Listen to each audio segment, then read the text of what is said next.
The First Book of Kings. 1 Kings, chapter 1. When King David was very old, he could not keep warm, even when they put covers over him. So his attendants said to him, "Let us look for a young virgin to serve the king and take care of him. She can lie beside him, so that our lord the king may keep warm." Then they searched throughout Israel for a beautiful young woman, and found Abishag, a Shunammite, and brought her to the king. The woman was very beautiful. She took care of the king and waited on him, but the king had no sexual relations with her. Now Adonijah, whose mother was Haggith, put himself forward and said, "I will be king." So he got chariots and horses ready with 50 men to run ahead of him. His father had never rebuked him by asking, "Why do you behave as you do?" He was also very handsome, and was born next after Absalom. Adonijah conferred with Joab son of Zeruiah, and with Abiathar the priest, and they gave him their support. But Zadok the priest, Benaiah son of Jehoiada, Nathan the prophet, Shimei, and Rei, and David's special guard, did not join Adonijah. Adonijah then sacrificed sheep, cattle, and fattened calves at the stone of Zoheleth near Enrogel. He invited all his brothers, the king's sons, and all the royal officials of Judah, but he did not invite Nathan the prophet, or Benaiah, or the special guard, or his brother Solomon. Then Nathan asked Bathsheba, Solomon's mother, "Have you not heard that Adonijah the son of Haggith has become king, and our Lord David knows nothing about it? Now then, let me advise you how you can save your own life and the life of your son Solomon. Go into King David and say to him, 'My lord the king, did you not swear to me, your servant, surely Solomon your son shall be king after me, and he will sit on my throne? Why then has Adonijah become king?' While you're still there talking to the king, I will come in and add my word to what you have said." So Bathsheba went to see the aged king in his room, where Abishag the Shunammite was attending him. Bathsheba bowed down, prostrating herself before the king. "What is it you want?" the king asked. She said to him, "My lord, you yourself swore to me, your servant, by the Lord your God, Solomon your son shall become king after me, and he will sit on my throne. But now Adonijah has become king, and you, my lord the king, do not know about it. He has sacrificed great numbers of cattle, fattened calves, and sheep, and has invited all the king's sons, Abiathar the priest, and Joab the commander of the army, but he has not invited Solomon your servant.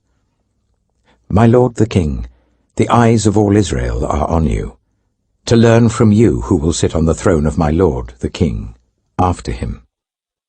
Otherwise, as soon as my lord the king is laid to rest with his ancestors, I and my son Solomon will be treated as criminals." While she was still speaking with the king, Nathan the prophet arrived. And the king was told, "Nathan the prophet is here." So he went before the king and bowed with his face to the ground. Nathan said, "Have you, my lord the king, declared that Adonijah shall be king after you, and that he will sit on your throne? Today he has gone down and sacrificed great numbers of cattle, fattened calves, and sheep. He has invited all the king's sons, the commanders of the army, and Abiathar the priest. At this very moment they're eating and drinking with him and saying, 'Long live King Adonijah!' But me, your servant, and Zadok the priest, and Benaiah son of Jehoiada, and your servant Solomon he did not invite. Is this something my lord the king has done without letting his servants know who should sit on the throne of my lord the king after him?" Then King David said, "Call in Bathsheba." So she came into the king's presence and stood before him. The king then took an oath.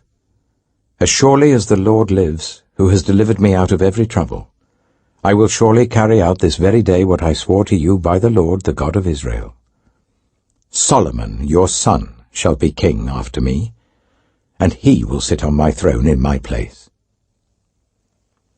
Then Bathsheba bowed down with her face to the ground, prostrating herself before the king, and said, "May my lord King David live forever." King David said, Call in Zadok the priest, Nathan the prophet, and Benaiah son of Jehoiada. When they came before the king, he said to them, Take your lord's servants with you, and put Solomon my son on my mule, and take him down to Gihon. There shall Zadok the priest and Nathan the prophet anoint him king over Israel. Blow the trumpet and shout, Long live King Solomon! Then you are to go up with him, and he is to come and sit on my throne and reign in my place. I have appointed him ruler over Israel and Judah. Benaiah, son of Jehoiada, answered the king, Amen. May the Lord, the God of my lord the king, so declare it.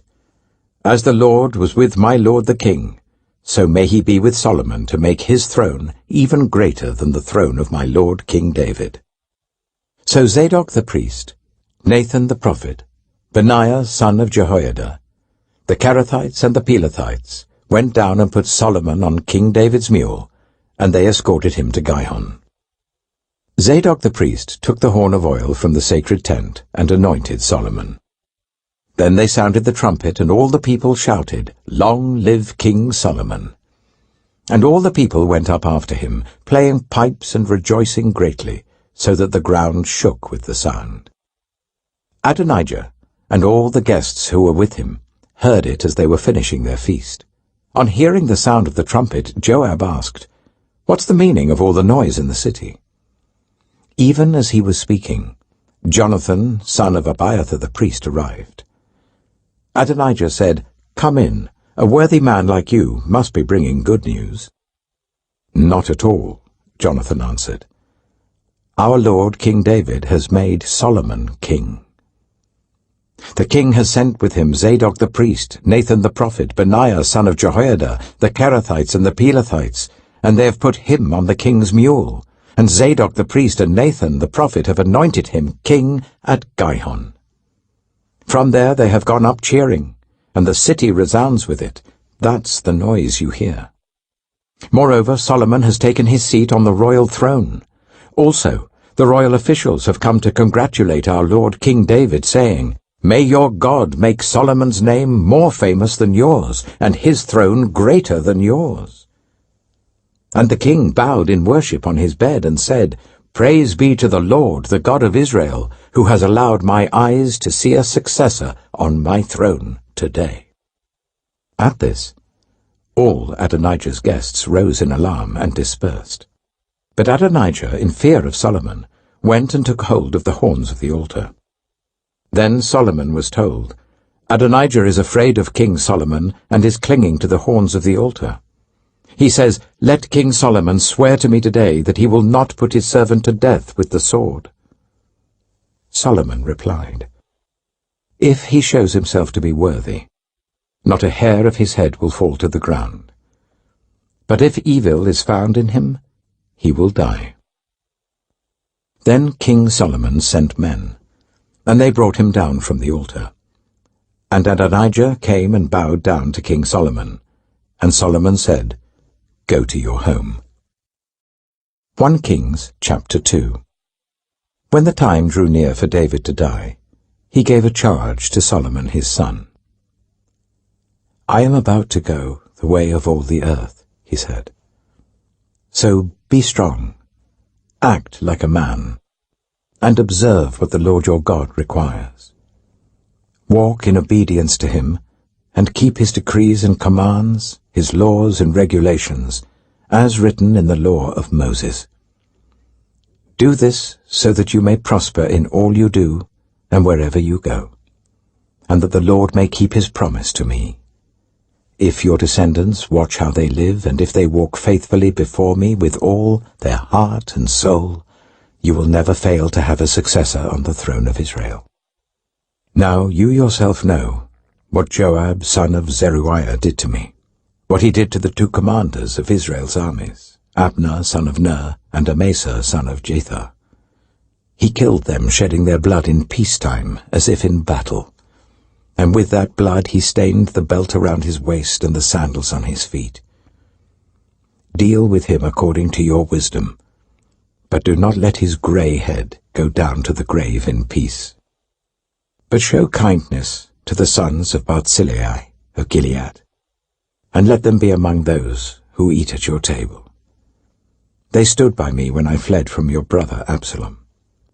And remember, you have with you Shimei, son of Gera the Benjaminite, from Bahurim, who called down bitter curses on me the day I went to Mahanaim. When he came down to meet me at the Jordan, I swore to him by the Lord, I will not put you to death by the sword. But now do not consider him innocent. You are a man of wisdom. You will know what to do to him. Bring his grey head down to the grave in blood." Then David rested with his ancestors and was buried in the city of David. He had reigned for 40 years over Israel, 7 years in Hebron and 33 in Jerusalem. So Solomon sat on the throne of his father David, and his rule was firmly established. Now Adonijah, the son of Haggith, went to Bathsheba, Solomon's mother. Bathsheba asked him, "Do you come peacefully?" He answered, "Yes, peacefully." Then he added, "I have something to say to you." "You may say it," she replied. "As you know," he said, "the kingdom was mine. All Israel looked to me as their king, but things changed, and the kingdom has gone to my brother, for it has come to him from the Lord. Now I have one request to make of you. Do not refuse me." "You may make it," she said. So he continued, "Please ask King Solomon, he will not refuse you, to give me Abishag the Shunammite as my wife." "Very well," Bathsheba replied, "I will speak to the king for you." When Bathsheba went to King Solomon to speak to him for Adonijah, the king stood up to meet her, bowed down to her, and sat down on his throne. He had a throne brought for the king's mother, and she sat down at his right hand. "I have one small request to make of you," she said. "Do not refuse me." The king replied, "Make it, my mother. I will not refuse you." So she said, "Let Abishag the Shunammite be given in marriage to your brother Adonijah." King Solomon answered his mother, "Why do you request Abishag the Shunammite for Adonijah? You might as well request the kingdom for him. After all, he is my older brother. Yes, for him and for Abiathar the priest, and Joab son of Zeruiah." Then King Solomon swore by the Lord, "May God deal with me, be it ever so severely, if Adonijah does not pay with his life for this request. And now, as surely as the Lord lives, he who has established me securely on the throne of my father David, and has founded a dynasty for me as he promised, Adonijah shall be put to death today." So King Solomon gave orders to Benaiah son of Jehoiada, and he struck down Adonijah, and he died. To Abiathar the priest the king said, "Go back to your fields in Anathoth. You deserve to die, but I will not put you to death now, because you carried the ark of the sovereign Lord before my father David, and shared all my father's hardships." So Solomon removed Abiathar from the priesthood of the Lord, fulfilling the word the Lord had spoken at Shiloh about the house of Eli. When the news reached Joab, who had conspired with Adonijah, though not with Absalom, he fled to the tent of the Lord and took hold of the horns of the altar. King Solomon was told that Joab had fled to the tent of the Lord and was beside the altar. Then Solomon ordered Benaiah son of Jehoiada, "Go, strike him down." So Benaiah entered the tent of the Lord and said to Joab, "The king says, 'Come out.'" But he answered, "No, I will die here." Benaiah reported to the king, "This is how Joab answered me." Then the king commanded Benaiah, "Do as he says. Strike him down and bury him, and so clear me and my whole family of the guilt of the innocent blood that Joab shed. The Lord will repay him for the blood he shed, because without my father David knowing it, he attacked 2 men and killed them with the sword. Both of them, Abner son of Ner, commander of Israel's army, and Amasa son of Jether, commander of Judah's army, were better men and more upright than he. May the guilt of their blood rest on the head of Joab and his descendants forever. But on David and his descendants, his house and his throne, may there be the Lord's peace forever. So Benaiah, son of Jehoiada, went up and struck down Joab and killed him, and he was buried at his home out in the country. The king put Benaiah, son of Jehoiada, over the army in Joab's position, and replaced Abiathar with Zadok the priest. Then the king sent for Shimei, and said to him, "Build yourself a house in Jerusalem and live there, but do not go anywhere else. The day you leave and cross the Kidron Valley, you can be sure you will die. Your blood will be on your own head." Shimei answered the king, "What you say is good. Your servant will do as my lord the king has said." And Shimei stayed in Jerusalem for a long time. But 3 years later, 2 of Shimei's slaves ran off to Achish, son of Maacah, king of Gath, and Shimei was told, "Your slaves are in Gath." At this he saddled his donkey, and went to Achish at Gath in search of his slaves. So Shimei went away and brought the slaves back from Gath. When Solomon was told that Shimei had gone from Jerusalem to Gath and had returned, the king summoned Shimei and said to him, "Did I not make you swear by the Lord and warn you? On the day you leave to go anywhere else, you can be sure you will die. At that time you said to me, 'What you say is good, I will obey.' Why then did you not keep your oath to the Lord and obey the command I gave you?" The king also said to Shimei, "You know in your heart all the wrong you did to my father David. Now the Lord will repay you for your wrongdoing." But King Solomon will be blessed, and David's throne will remain secure before the Lord forever.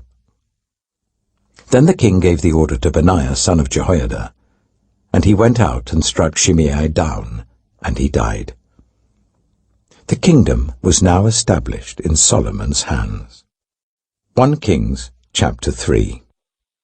Solomon made an alliance with Pharaoh, king of Egypt, and married his daughter. He brought her to the city of David until he finished building his palace and the temple of the Lord, and the wall around Jerusalem. The people, however, were still sacrificing at the high places, because a temple had not yet been built for the name of the Lord. Solomon showed his love for the Lord by walking according to the instructions given him by his father David, except that he offered sacrifices and burned incense on the high places. The king went to Gibeon to offer sacrifices, for that was the most important high place, and Solomon offered 1,000 burnt offerings on that altar.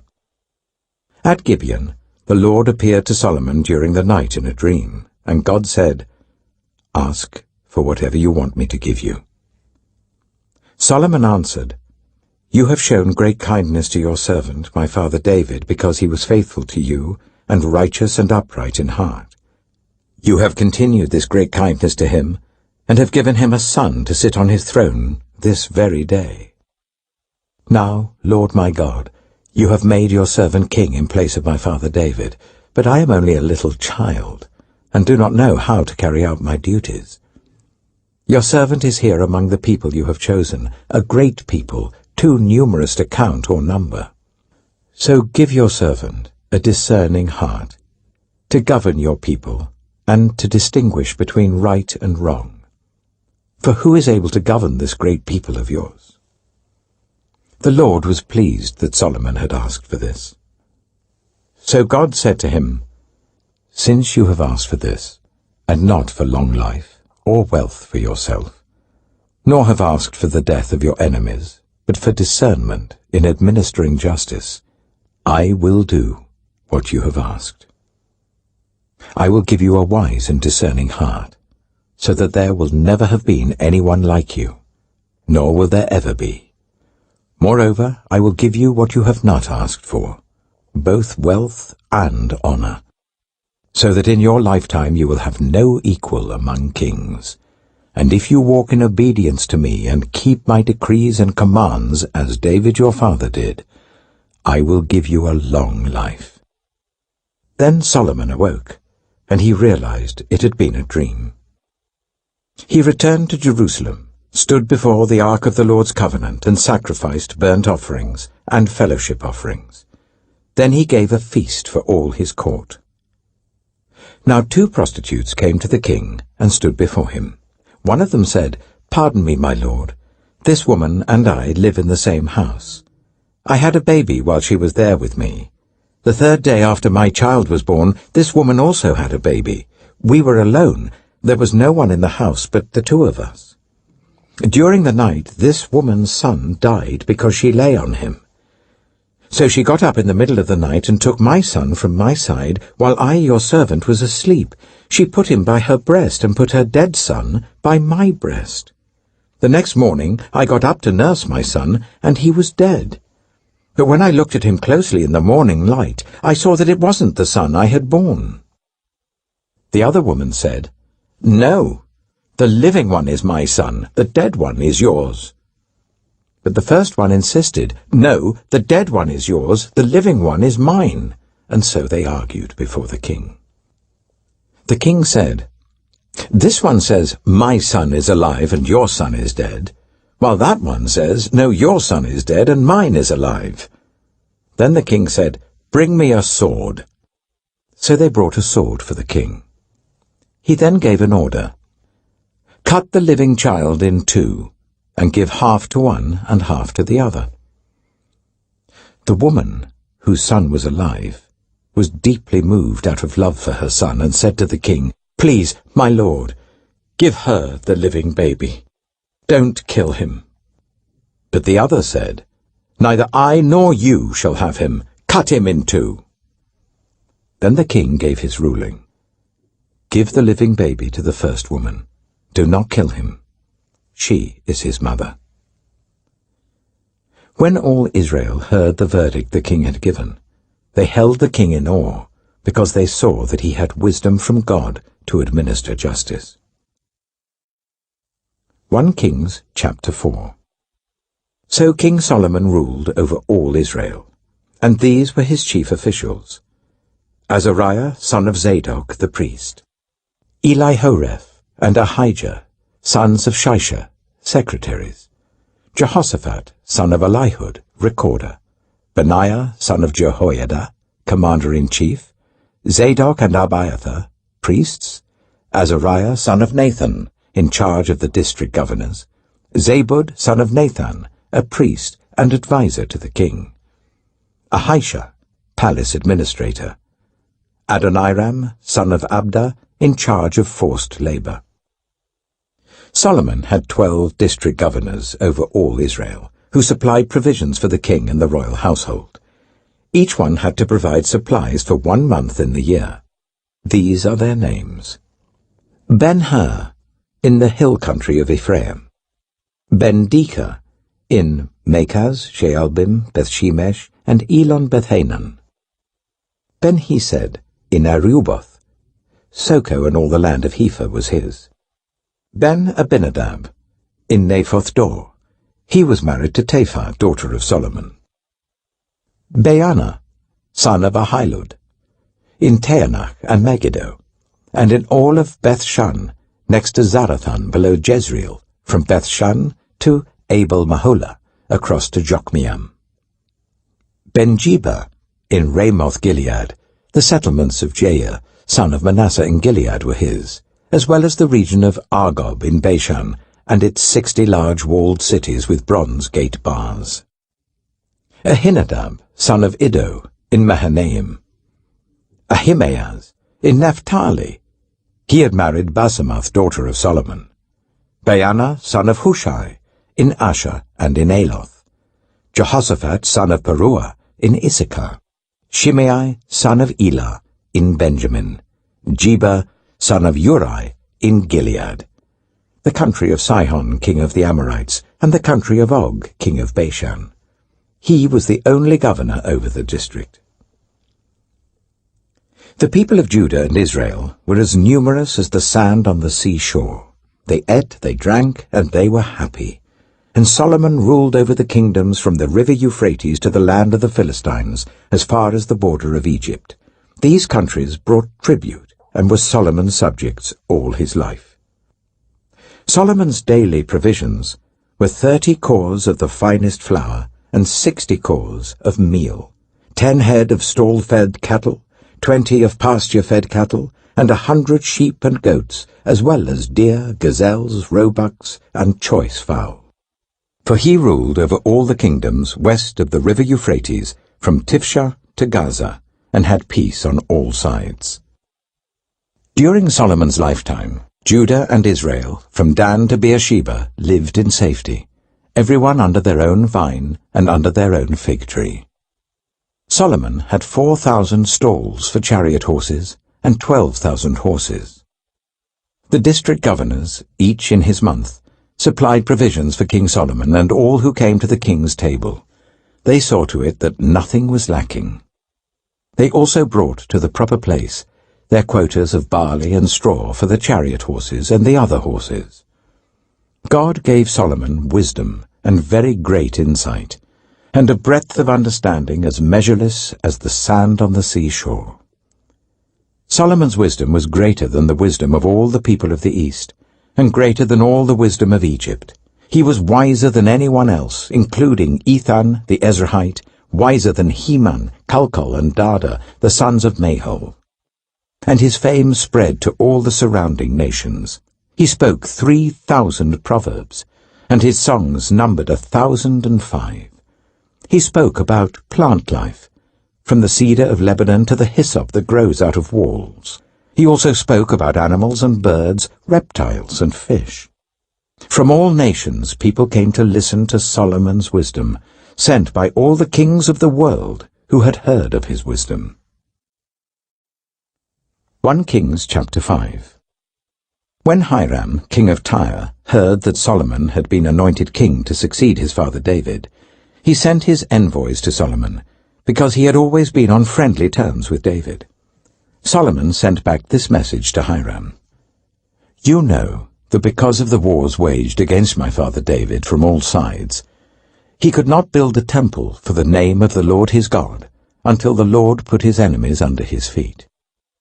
But now the Lord my God has given me rest on every side, and there is no adversary or disaster. I intend therefore to build a temple for the name of the Lord my God, as the Lord told my father David when he said, Your son, whom I will put on the throne in your place, will build the temple for my name. So give orders that cedars of Lebanon be cut for me.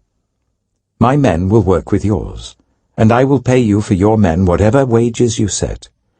You know that we have no one so skilled in felling timber as the Sidonians.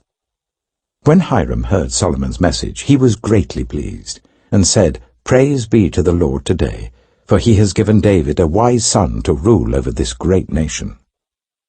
So Hiram sent word to Solomon, I have received the message you sent me, and will do all you want in providing the cedar and the juniper logs. My men will haul them down from Lebanon to the Mediterranean Sea, and I will float them as rafts by sea to the place you specify. There I will separate them, and you can take them away. And you are to grant my wish by providing food for my royal household. In this way, Hiram kept Solomon supplied with all the cedar and juniper logs he wanted, and Solomon gave Hiram 20,000 cores of wheat as food for his household, in addition to 20,000 baths of pressed olive oil. Solomon continued to do this for Hiram year after year. The Lord gave Solomon wisdom, just as he had promised him.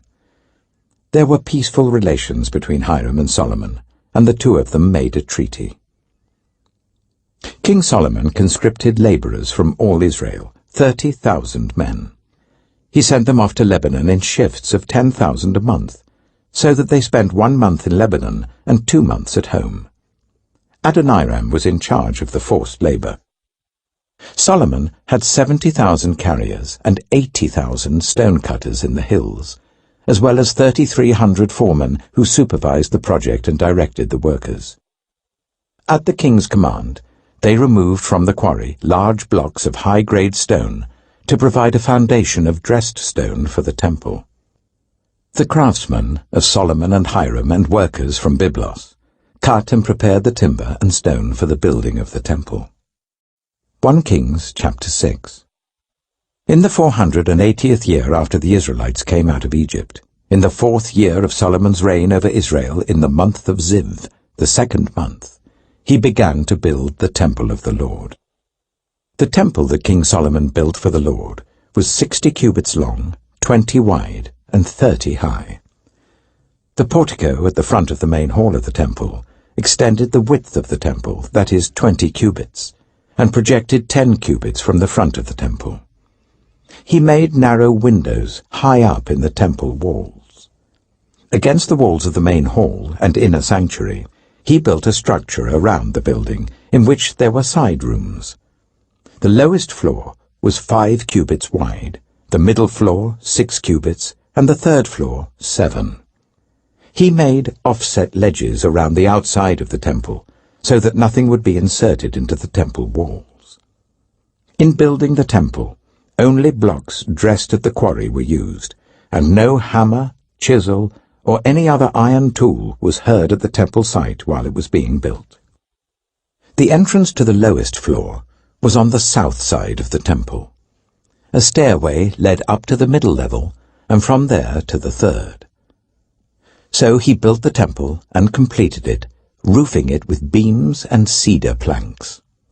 And he built the side rooms all along the temple. The height of each was 5 cubits, and they were attached to the temple by beams of cedar. The word of the Lord came to Solomon.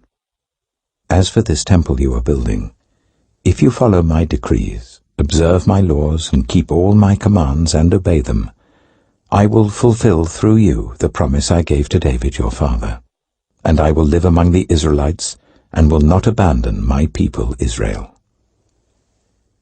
So Solomon built the temple and completed it. He lined its interior walls with cedar boards, paneling them from the floor of the temple to the ceiling, and covered the floor of the temple with planks of juniper. He partitioned off 20 cubits at the rear of the temple with cedar boards from floor to ceiling to form within the temple an inner sanctuary, the most holy place. The main hall in front of this room was 40 cubits long. The inside of the temple was cedar, carved with gourds and open flowers. Everything was cedar. No stone was to be seen. He prepared the inner sanctuary within the temple to set the Ark of the Covenant of the Lord there. The inner sanctuary was 20 cubits long, 20 wide, and 20 high. He overlaid the inside with pure gold, and he also overlaid the altar of cedar. Solomon covered the inside of the temple with pure gold, and he extended gold chains across the front of the inner sanctuary, which was overlaid with gold. So he overlaid the whole interior with gold. He also overlaid with gold the altar that belonged to the inner sanctuary. For the inner sanctuary, he made a pair of cherubim out of olive wood, each 10 cubits high. One wing of the first cherub was 5 cubits long, and the other wing 5 cubits, 10 cubits from wingtip to wingtip. The second cherub also measured 10 cubits, for the 2 cherubim were identical in size and shape. The height of each cherub was 10 cubits. He placed the cherubim inside the innermost room of the temple with their wings spread out. The wing of one cherub touched one wall, while the wing of the other touched the other wall, and their wings touched each other in the middle of the room. He overlaid the cherubim with gold. On the walls all round the temple, in both the inner and the outer rooms, he carved cherubim, palm trees, and open flowers. He also covered the floors of both the inner and outer rooms of the temple with gold. For the entrance to the inner sanctuary, he made doors out of olive wood that were 1/5 of the width of the sanctuary.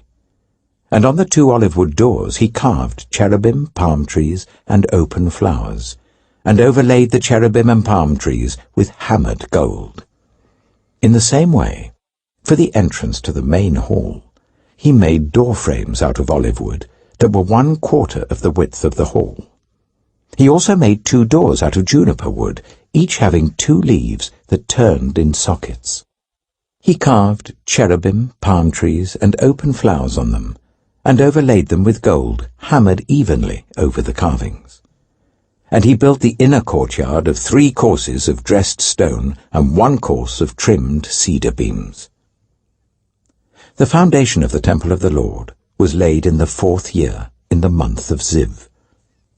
In the 11th year, in the month of Bul, the 8th month, the temple was finished in all its details according to its specifications. He had spent 7 years building it. 1 Kings chapter 7. It took Solomon 13 years, however, to complete the construction of his palace. He built the palace of the forest of Lebanon, 100 cubits long, 50 wide, and 30 high, with 4 rows of cedar columns supporting trimmed cedar beams. It was roofed with cedar above the beams that rested on the columns, 45 beams, 15 to a row. Its windows were placed high in sets of 3, facing each other.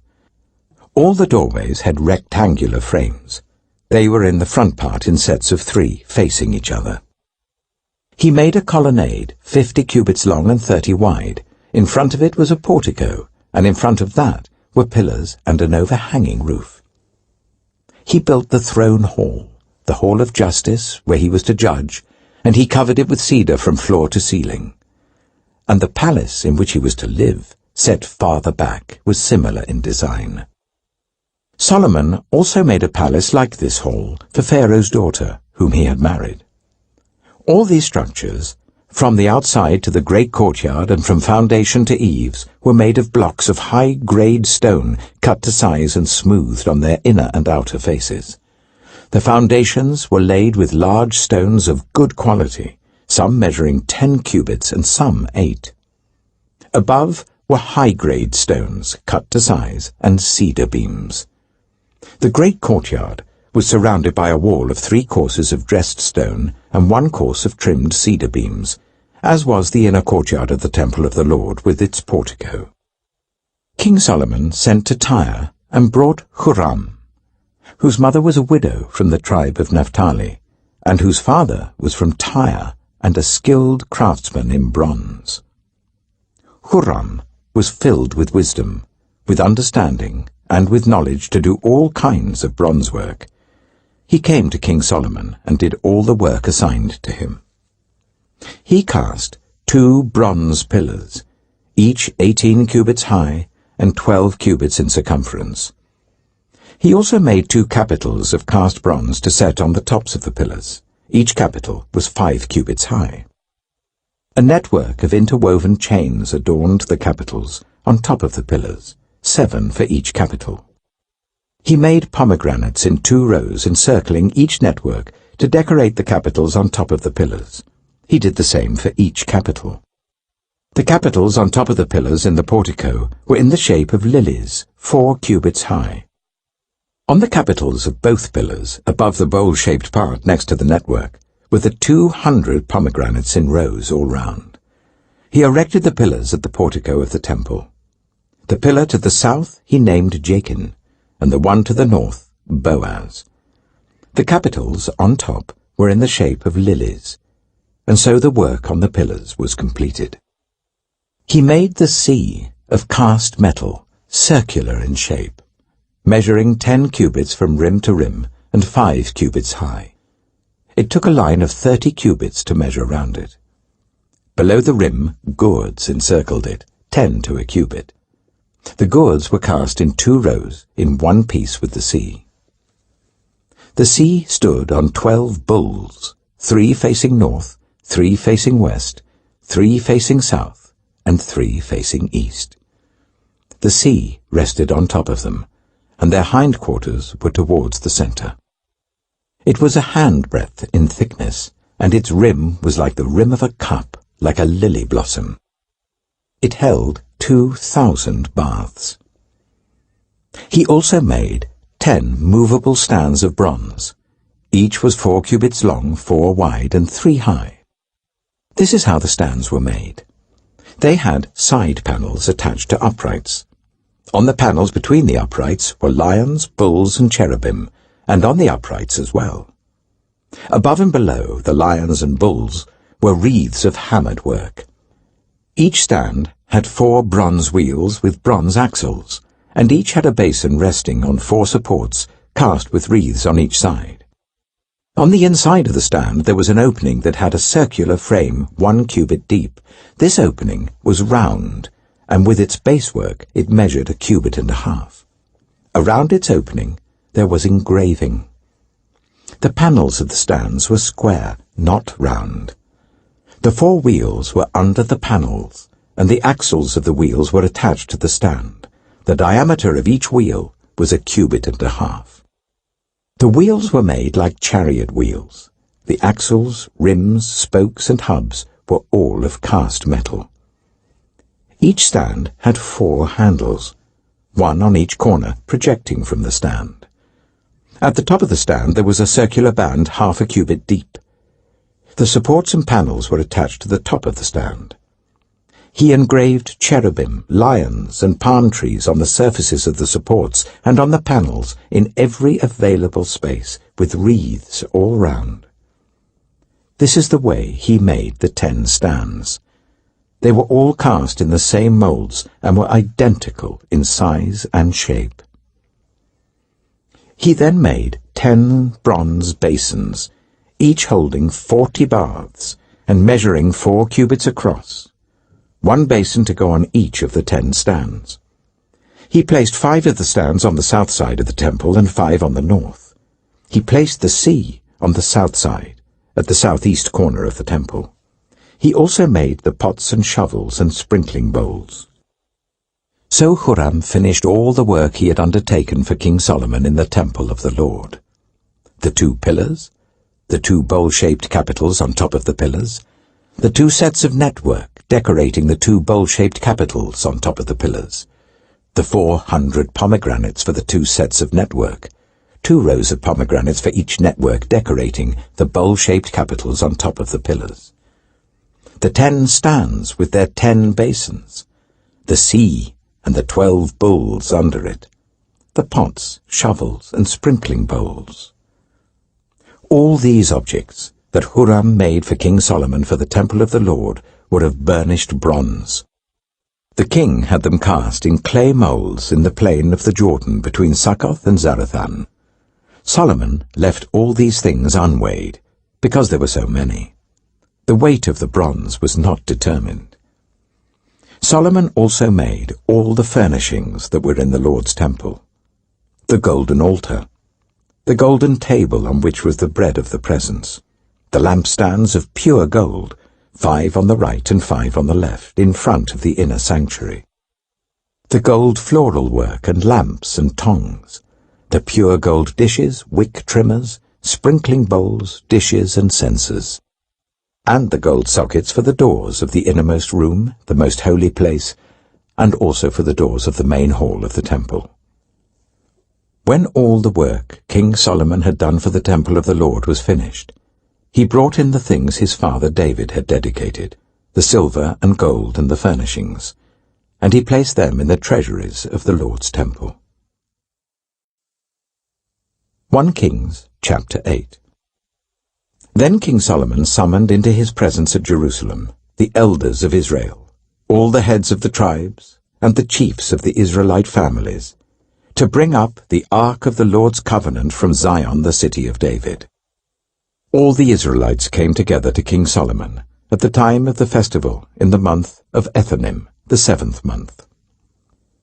When all the elders of Israel had arrived, the priests took up the ark, and they brought up the ark of the Lord and the tent of meeting and all the sacred furnishings in it. The priests and Levites carried them up, and King Solomon and the entire assembly of Israel that had gathered about him were before the ark, sacrificing so many sheep and cattle that they could not be recorded or counted. The priests then brought the ark of the Lord's covenant to its place in the inner sanctuary of the temple, the most holy place, and put it beneath the wings of the cherubim. The cherubim spread their wings over the place of the ark, and overshadowed the ark and its carrying poles. These poles were so long that their ends could be seen from the holy place in front of the inner sanctuary, but not from outside the holy place, and they are still there today. There was nothing in the ark except the 2 stone tablets that Moses had placed in it at Horeb, where the Lord made a covenant with the Israelites after they came out of Egypt. When the priests withdrew from the holy place, the cloud filled the temple of the Lord, and the priests could not perform their service because of the cloud, for the glory of the Lord filled his temple. Then Solomon said, "The Lord has said that he would dwell in a dark cloud. I have indeed built a magnificent temple for you, a place for you to dwell forever." While the whole assembly of Israel was standing there, the king turned round and blessed them. Then he said, "Praise be to the Lord, the God of Israel, who with his own hand has fulfilled what he promised with his own mouth to my father David. For he said, 'Since the day I brought my people Israel out of Egypt, I have not chosen a city in any tribe of Israel to have a temple built, so that my name might be there. But I have chosen David to rule my people Israel.' My father David had it in his heart to build a temple for the name of the Lord, the God of Israel. But the Lord said to my father David, 'You did well to have it in your heart to build a temple for my name. Nevertheless, you are not the one to build the temple, but your son, your own flesh and blood. He is the one who will build the temple for my name.' The Lord has kept the promise he made. I have succeeded David my father, and now I sit on the throne of Israel, just as the Lord promised, and I have built the temple for the name of the Lord, the God of Israel. I have provided a place there for the ark, in which is the covenant of the Lord that he made with our ancestors when he brought them out of Egypt." Then Solomon stood before the altar of the Lord in front of the whole assembly of Israel, spread out his hands towards heaven, and said, "Lord, the God of Israel, there is no God like you in heaven above or on earth below. You who keep your covenant of love with your servants, who continue wholeheartedly in your way. You have kept your promise to your servant David my father. With your mouth you have promised, and with your hand you have fulfilled it, as it is today. Now, Lord, the God of Israel, keep for your servant David my father the promises you made to him when you said, 'You shall never fail to have a successor to sit before me on the throne of Israel, if only your descendants are careful in all they do to walk before me faithfully as you have done.' And now, God of Israel, let your word that you promised your servant David my father come true. But will God really dwell on earth? The heavens, even the highest heaven, cannot contain you. How much less this temple I have built? Yet give attention to your servant's prayer and his plea for mercy, Lord my God. Hear the cry and the prayer that your servant is praying in your presence this day. May your eyes be open towards this temple night and day, this place of which you said, 'My name shall be there,' so that you will hear the prayer your servant prays towards this place. Hear the supplication of your servant and of your people Israel when they pray towards this place. Hear from heaven your dwelling place, and when you hear, forgive.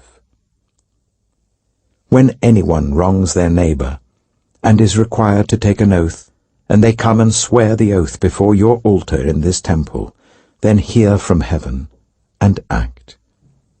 Judge between your servants, condemning the guilty by bringing down on their heads what they have done, and vindicating the innocent by treating them in accordance with their innocence.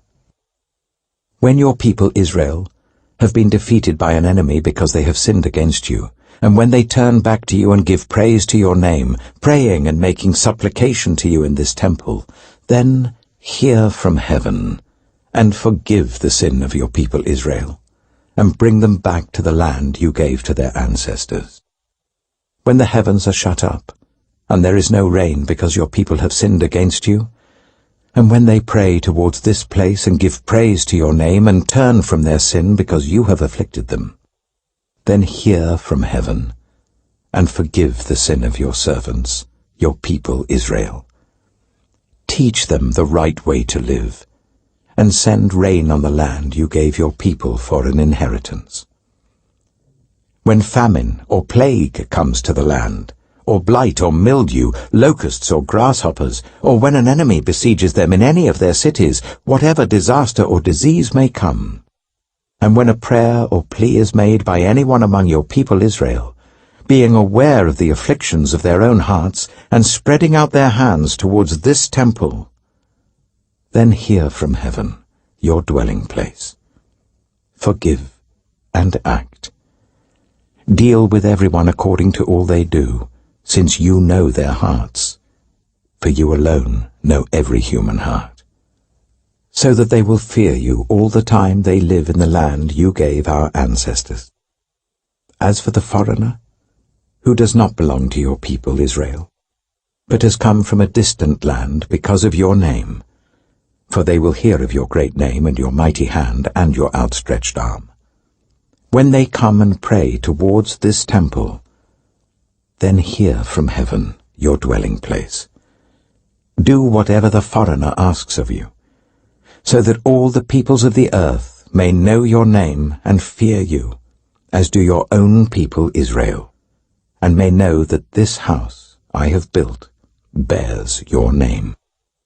When your people go to war against their enemies, wherever you send them, and when they pray to the Lord towards the city you have chosen and the temple I have built for your name, then hear from heaven their prayer and their plea, and uphold their cause. When they sin against you, for there is no one who does not sin, and you become angry with them and give them over to their enemies, who take them captive to their own lands, far away or near. And if they have a change of heart in the land where they are held captive, and repent, and plead with you in the land of their captors, and say, We have sinned, we have done wrong, we have acted wickedly. And if they turn back to you with all their heart and soul, in the land of their enemies who took them captive, and pray to you towards the land you gave their ancestors, towards the city you have chosen, and the temple I have built for your name, then from heaven, your dwelling place, hear their prayer and their plea, and uphold their cause. And forgive your people, who have sinned against you. Forgive all the offenses they have committed against you, and cause their captors to show them mercy. For they are your people and your inheritance, whom you brought out of Egypt, out of that iron-smelting furnace. May your eyes be open to your servant's plea, and to the plea of your people Israel, and may you listen to them whenever they cry out to you. For you singled them out from all the nations of the world to be your own inheritance, just as you declared through your servant Moses, when you, sovereign Lord, brought our ancestors out of Egypt. When Solomon had finished all these prayers and supplications to the Lord, he rose from before the altar of the Lord, where he had been kneeling, with his hands spread out towards heaven. He stood and blessed the whole assembly of Israel in a loud voice, saying, Praise be to the Lord, who has given rest to his people Israel just as he promised. Not one word has failed of all the good promises he gave through his servant Moses. May the Lord our God be with us as he was with our ancestors. May he never leave us nor forsake us. May he turn our hearts to him, to walk in obedience to him and keep the commands, decrees, and laws he gave our ancestors. And may these words of mine, which I have prayed before the Lord, be near to the Lord our God day and night, that he may uphold the cause of his servant and the cause of his people Israel, according to each day's need, so that all the peoples of the earth may know that the Lord is God and that there is no other. And may your hearts be fully committed to the Lord our God, to live by his decrees and obey his commands, as at this time. Then the king and all Israel with him offered sacrifices before the Lord. Solomon offered a sacrifice of fellowship offerings to the Lord, 22,000 cattle and 120,000 sheep and goats. So the king and all the Israelites dedicated the temple of the Lord. On that same day, the king consecrated the middle part of the courtyard in front of the temple of the Lord, and there he offered burnt offerings, grain offerings, and the fat of the fellowship offerings, because the bronze altar that stood before the Lord was too small to hold the burnt offerings, the grain offerings, and the fat of the fellowship offerings. So Solomon observed the festival at that time, and all Israel with him. A vast assembly, people from Lebo-Hamath to the Wadi of Egypt. They celebrated it before the Lord our God for 7 days, and 7 days more, 14 days in all. On the following day, he sent the people away. They blessed the king and then went home, joyful and glad in heart, for all the good things the Lord had done for his servant David and his people Israel. 1 Kings chapter 9. When Solomon had finished building the temple of the Lord and the royal palace, and had achieved all he had desired to do, the Lord appeared to him a second time, as he had appeared to him at Gibeon. The Lord said to him, I have heard the prayer and plea you have made before me. I have consecrated this temple which you have built, by putting my name there forever. My eyes and my heart will always be there. As for you, if you walk before me faithfully, with integrity of heart and uprightness, as David your father did, and do all I command and observe my decrees and laws, I will establish your royal throne over Israel forever, as I promised David your father when I said, You shall never fail to have a successor on the throne of Israel. But if you or your descendants turn away from me, and do not observe the commands and decrees I have given you, and go off to serve other gods and worship them, then I will cut off Israel from the land I have given them, and will reject this temple I have consecrated for my name. Israel will then become a byword and an object of ridicule among all peoples. This temple will become a heap of rubble. All who pass by will be appalled and will scoff and say, Why has the Lord done such a thing to this land and to this temple?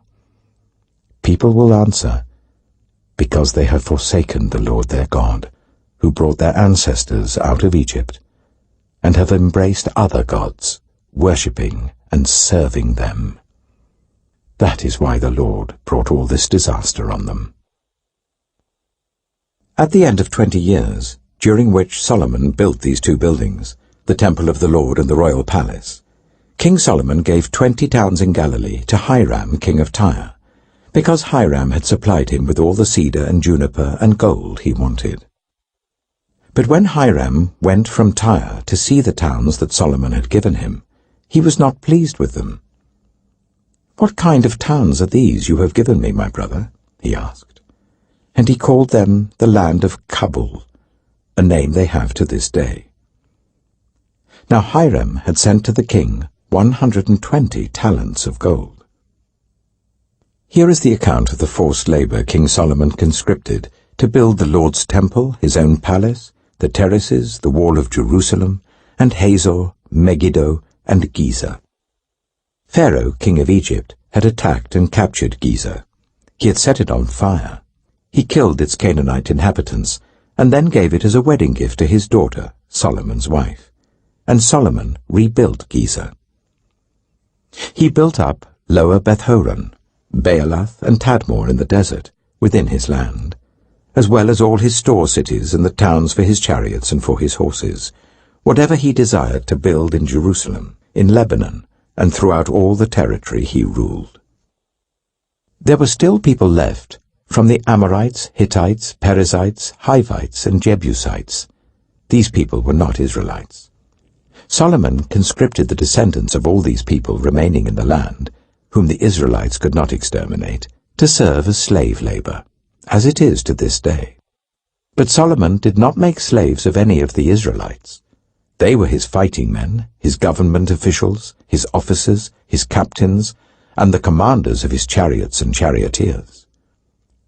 They were also the chief officials in charge of Solomon's projects, 550 officials supervising those who did the work. After Pharaoh's daughter had come up from the city of David to the palace Solomon had built for her, he constructed the terraces. 3 times a year Solomon sacrificed burnt offerings and fellowship offerings on the altar he had built for the Lord, burning incense before the Lord along with them, and so fulfilled the temple obligations. King Solomon also built ships at Ezion-Geber, which is near Elath in Edom, on the shore of the Red Sea.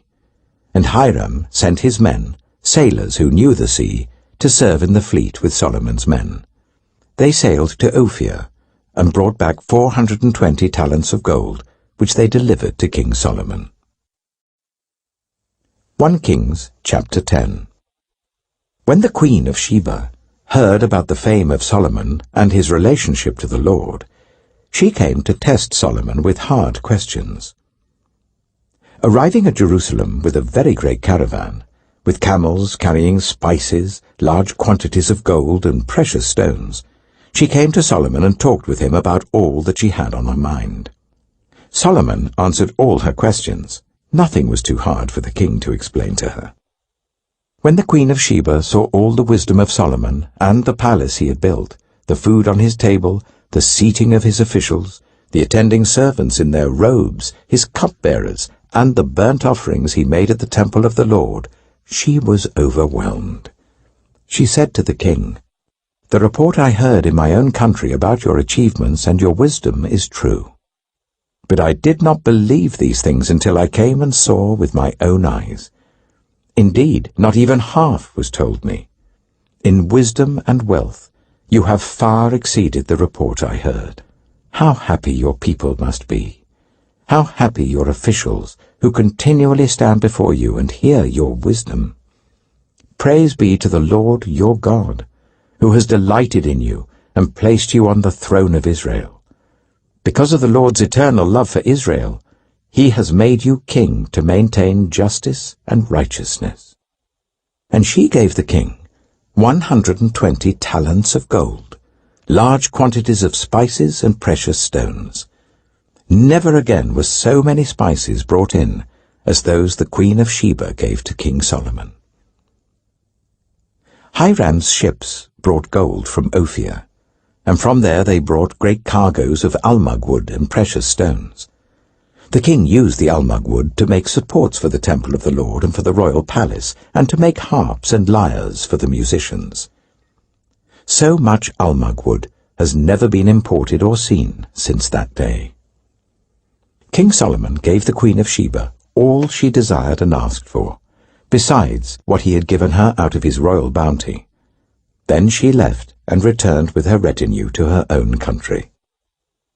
The weight of the gold that Solomon received yearly was 666 talents, not including the revenues from merchants and traders and from all the Arabian kings and the governors of the territories. King Solomon made 200 large shields of hammered gold. 600 shekels of gold went into each shield.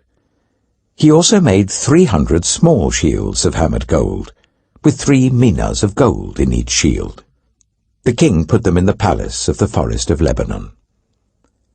Then the king made a great throne covered with ivory and overlaid with fine gold.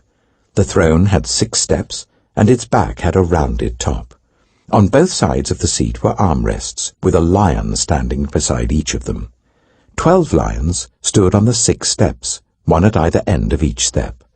Nothing like it had ever been made for any other kingdom. All King Solomon's goblets were gold, and all the household articles in the palace of the forest of Lebanon were pure gold. Nothing was made of silver, because silver was considered of little value in Solomon's days. The king had a fleet of trading ships at sea, along with the ships of Hiram. Once every 3 years it returned carrying gold, silver, and ivory, and apes and baboons. King Solomon was greater in riches and wisdom than all the other kings of the earth. The whole world sought audience with Solomon to hear the wisdom God had put in his heart. Year after year, everyone who came brought a gift, articles of silver and gold, robes, weapons and spices, and horses and mules. Solomon accumulated chariots and horses. He had 1,400 chariots and 12,000 horses, which he kept in the chariot cities, and also with him in Jerusalem. The king made silver as common in Jerusalem as stones, and cedar as plentiful as sycamore fig trees in the foothills. Solomon's horses were imported from Egypt and from Suchet. Royal merchants purchased them from Suchet at the current price. They imported a chariot from Egypt for 600 shekels of silver, and a horse for 150. They also exported them to all the kings of the Hittites and of the Arameans. 1 Kings chapter 11. King Solomon, however, loved many foreign women, besides Pharaoh's daughter: Moabites, Ammonites, Edomites, Sidonians, and Hittites. They were from nations about which the Lord had told the Israelites, "You must not intermarry with them, because they will surely turn your hearts after their gods." Nevertheless, Solomon held fast to them in love. He had 700 wives of royal birth and 300 concubines, and his wives led him astray. As Solomon grew old, his wives turned his heart after other gods, and his heart was not fully devoted to the Lord his God, as the heart of David his father had been. He followed Ashtoreth, the goddess of the Sidonians, and Molech, the detestable god of the Ammonites. So Solomon did evil in the eyes of the Lord. He did not follow the Lord completely, as David his father had done. On a hill east of Jerusalem, Solomon built a high place for Chemosh, the detestable god of Moab, and for Molech, the detestable god of the Ammonites. He did the same for all his foreign wives, who burned incense and offered sacrifices to their gods. The Lord became angry with Solomon because his heart had turned away from the Lord, the God of Israel, who had appeared to him twice. Although he had forbidden Solomon to follow other gods, Solomon did not keep the Lord's command. So the Lord said to Solomon, "Since this is your attitude, and you have not kept my covenant and my decrees, which I commanded you, I will most certainly tear the kingdom away from you and give it to one of your subordinates. Nevertheless, for the sake of David your father, I will not do it during your lifetime. I will tear it out of the hand of your son. Yet I will not tear the whole kingdom from him, but will give him one tribe for the sake of David my servant, and for the sake of Jerusalem, which I have chosen." Then the Lord raised up against Solomon an adversary, Hadad the Edomite, from the royal line of Edom. Earlier, when David was fighting with Edom, Joab, the commander of the army, who had gone up to bury the dead, had struck down all the men in Edom. Joab and all the Israelites stayed there for 6 months, until they had destroyed all the men in Edom. But Hadad, still only a boy, fled to Egypt with some Edomite officials who had served his father. They set out from Midian and went to Paran. Then, taking people from Paran with them, they went to Egypt, to Pharaoh, king of Egypt, who gave Hadad a house and land and provided him with food. Pharaoh was so pleased with Hadad that he gave him a sister of his own wife, Queen Tahpenes, in marriage. The sister of Tahpenes bore him a son named Genubath, whom Tahpenes brought up in the royal palace. There Genubath lived with Pharaoh's own children. While he was in Egypt, Hadad heard that David rested with his ancestors, and that Joab, the commander of the army, was also dead. Then Hadad said to Pharaoh, "Let me go, so that I may return to my own country." "What have you lacked here, that you want to go back to your own country?" Pharaoh asked. "Nothing," Hadad replied, "but do let me go." And God raised up against Solomon another adversary, Rezon, son of Eliada, who had fled from his master, Hadadezer, king of Zobah. When David destroyed Zobah's army, Rezon gathered a band of men around him and became their leader. They went to Damascus, where they settled and took control. Rezon was Israel's adversary as long as Solomon lived, adding to the trouble caused by Hadad. So Rezon ruled in Aram and was hostile towards Israel. Also, Jeroboam, son of Nebat, rebelled against the king.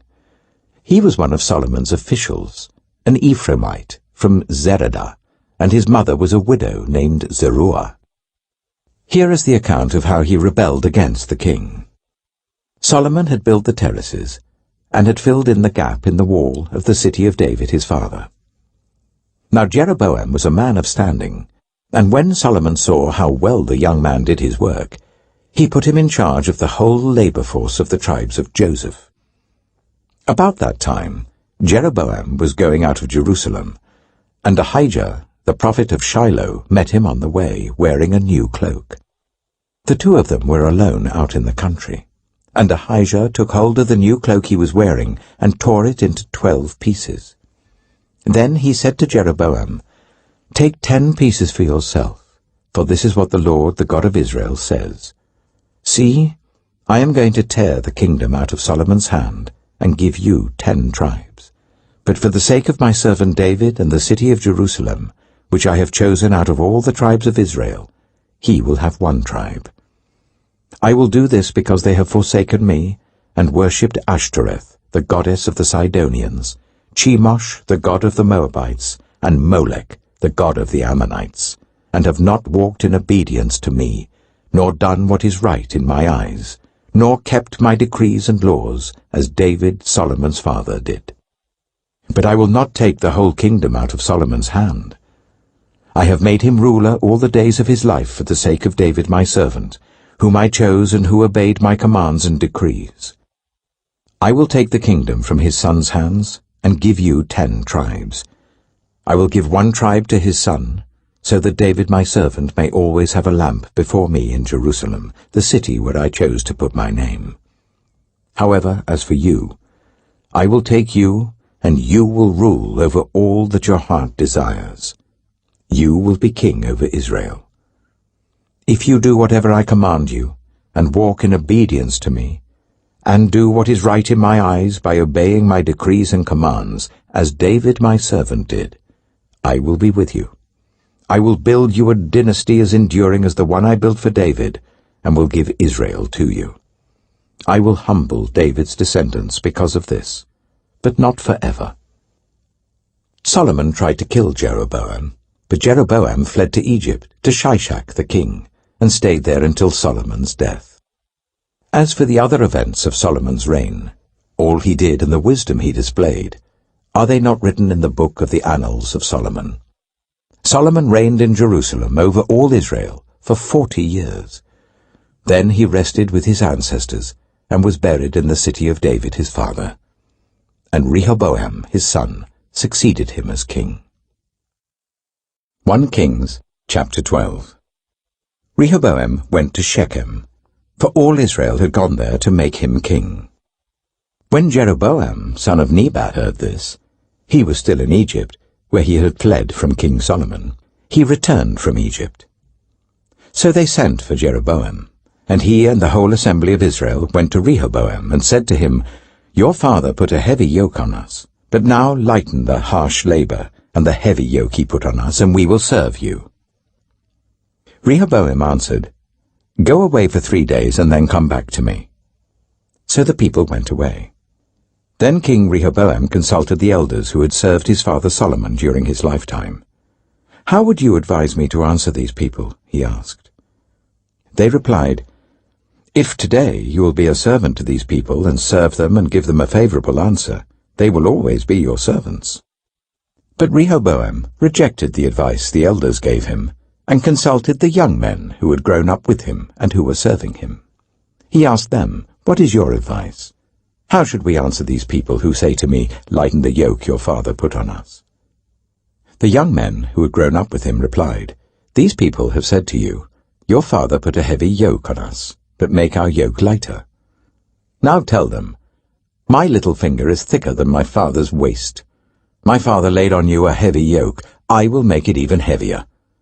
My father scourged you with whips, I will scourge you with scorpions." 3 days later, Jeroboam and all the people returned to Rehoboam, as the king had said, "Come back to me in 3 days." The king answered the people harshly, rejecting the advice given him by the elders. He followed the advice of the young men and said, "My father made your yoke heavy, I will make it even heavier. My father scourged you with whips, I will scourge you with scorpions." So the king did not listen to the people, for this turn of events was from the Lord, to fulfill the word the Lord had spoken to Jeroboam son of Nebat through Ahijah the Shilonite. When all Israel saw that the king refused to listen to them, they answered the king, "What share do we have in David? What part in Jesse's son? To your tents, Israel! Look after your own house, David." So the Israelites went home. But as for the Israelites who were living in the towns of Judah, Rehoboam still ruled over them. King Rehoboam sent out Adonijah, who was in charge of forced labor, but all Israel stoned him to death. King Rehoboam, however, managed to get into his chariot and escape to Jerusalem. So Israel has been in rebellion against the house of David to this day. When all the Israelites heard that Jeroboam had returned, they sent and called him to the assembly and made him king over all Israel. Only the tribe of Judah remained loyal to the house of David. When Rehoboam arrived in Jerusalem, he mustered all Judah and the tribe of Benjamin, 180,000 able young men, to go to war against Israel and to regain the kingdom for Rehoboam son of Solomon. But this word of God came to Shemaiah the man of God. "Say to Rehoboam son of Solomon king of Judah, to all Judah and Benjamin, and to the rest of the people, this is what the Lord says. Do not go up to fight against your brothers, the Israelites. Go home, every one of you, for this is my doing." So they obeyed the word of the Lord and went home again, as the Lord had ordered. Then Jeroboam fortified Shechem in the hill country of Ephraim and lived there. From there he went out and built up Peniel. Jeroboam thought to himself, "The kingdom is now likely to revert to the house of David. If these people go up to offer sacrifices at the temple of the Lord in Jerusalem, they will again give their allegiance to their lord, Rehoboam king of Judah. They will kill me and return to King Rehoboam." After seeking advice, the king made 2 golden calves. He said to the people, "It is too much for you to go up to Jerusalem. Here are your gods, Israel, who brought you up out of Egypt." One he set up in Bethel, and the other in Dan. And this thing became a sin. The people came to worship the one at Bethel, and went as far as Dan to worship the other. Jeroboam built shrines on high places, and appointed priests from all sorts of people, even though they were not Levites. He instituted a festival on the 15th day of the 8th month, like the festival held in Judah, and offered sacrifices on the altar. This he did in Bethel, sacrificing to the calves he had made. And at Bethel he also installed priests at the high places he had made. On the 15th day of the 8th month, a month of his own choosing, he offered sacrifices on the altar he had built at Bethel. So he instituted the festival for the Israelites and went up to the altar to make offerings. 1 Kings chapter 13. By the word of the Lord, a man of God came from Judah to Bethel, as Jeroboam was standing by the altar to make an offering. By the word of the Lord he cried out against the altar, "Altar! Altar! This is what the Lord says. A son named Josiah will be born to the house of David. On you he will sacrifice the priests of the high places who make offerings here, and human bones will be burned on you."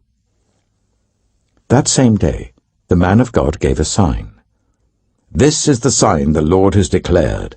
The altar will be split apart, and the ashes on it will be poured out." When King Jeroboam heard what the man of God cried out against the altar at Bethel, he stretched out his hand from the altar and said, "Seize him!" But the hand he stretched out towards the man shriveled up, so that he could not pull it back. Also the altar was split apart, and its ashes poured out according to the sign given by the man of God by the word of the Lord. Then the king said to the man of God, "Intercede with the Lord your God, and pray for me that my hand may be restored." So the man of God interceded with the Lord, and the king's hand was restored, and became as it was before. The king said to the man of God, "Come home with me for a meal, and I will give you a gift." But the man of God answered the king, Even if you were to give me half your possessions, I would not go with you, nor would I eat bread or drink water here.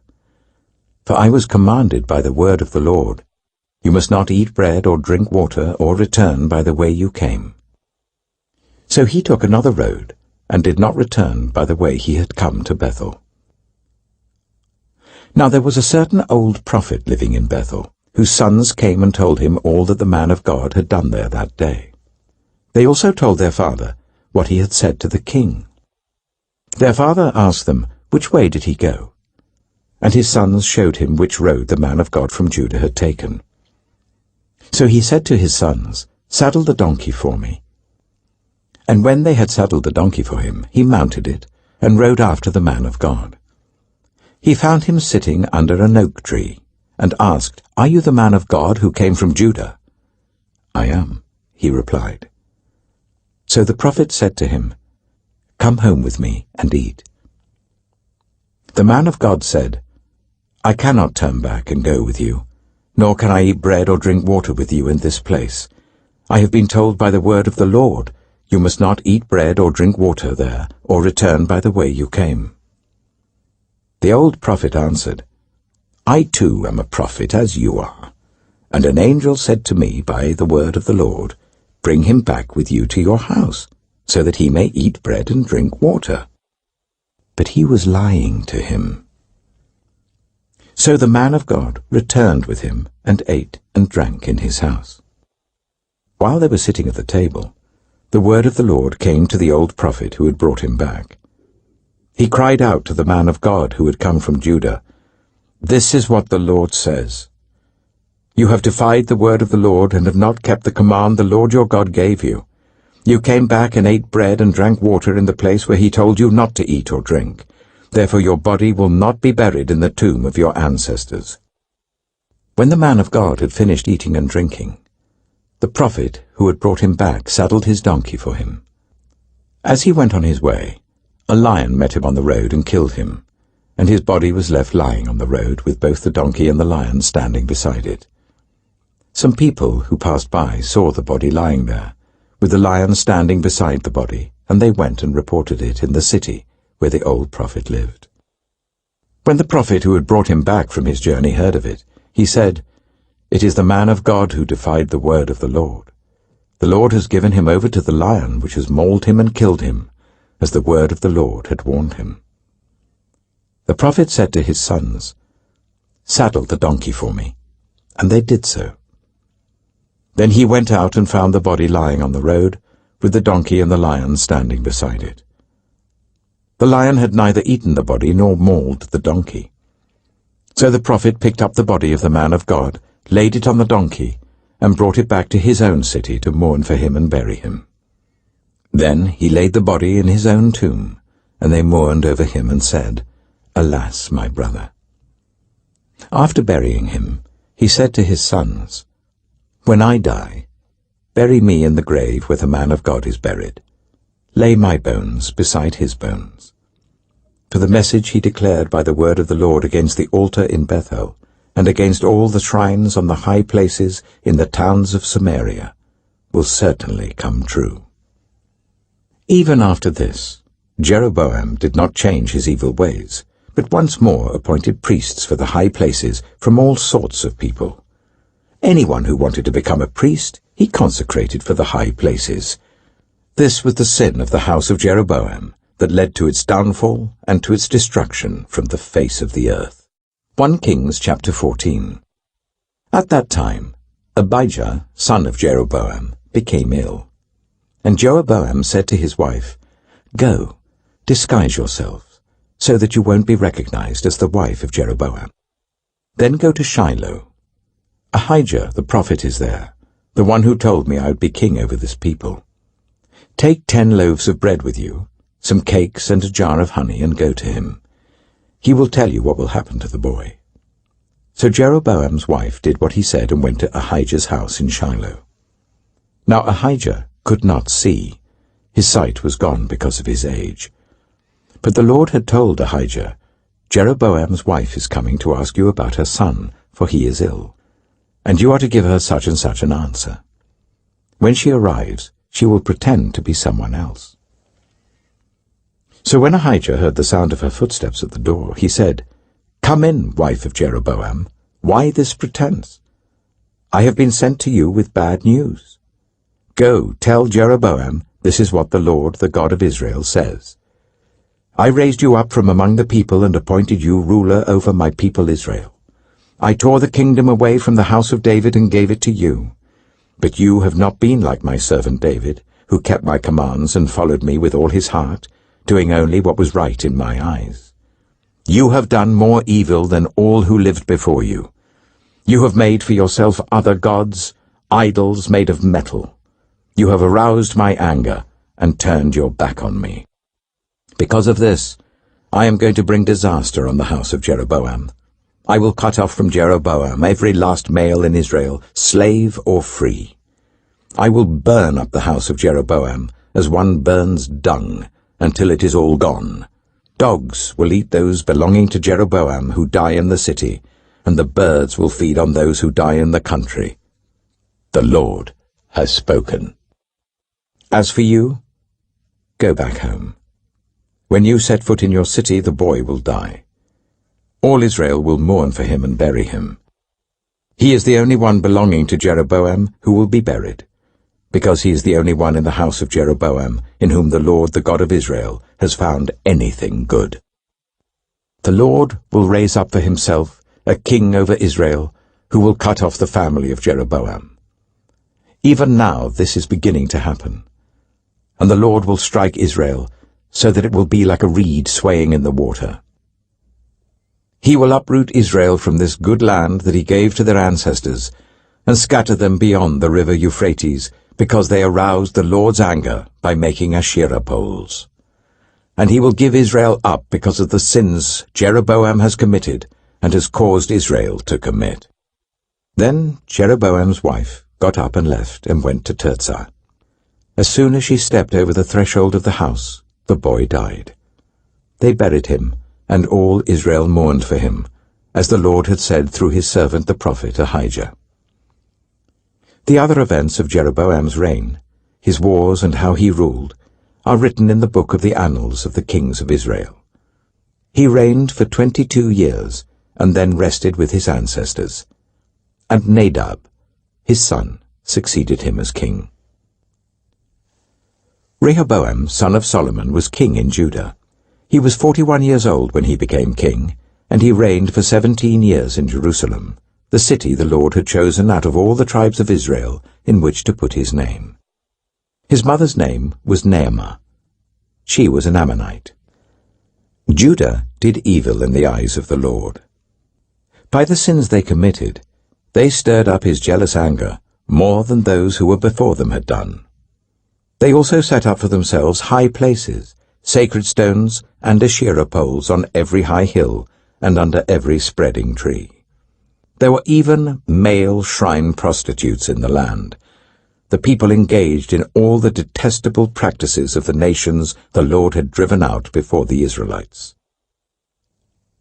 In the 5th year of King Rehoboam, Shishak, king of Egypt, attacked Jerusalem. He carried off the treasures of the temple of the Lord and the treasures of the royal palace. He took everything, including all the gold shields Solomon had made.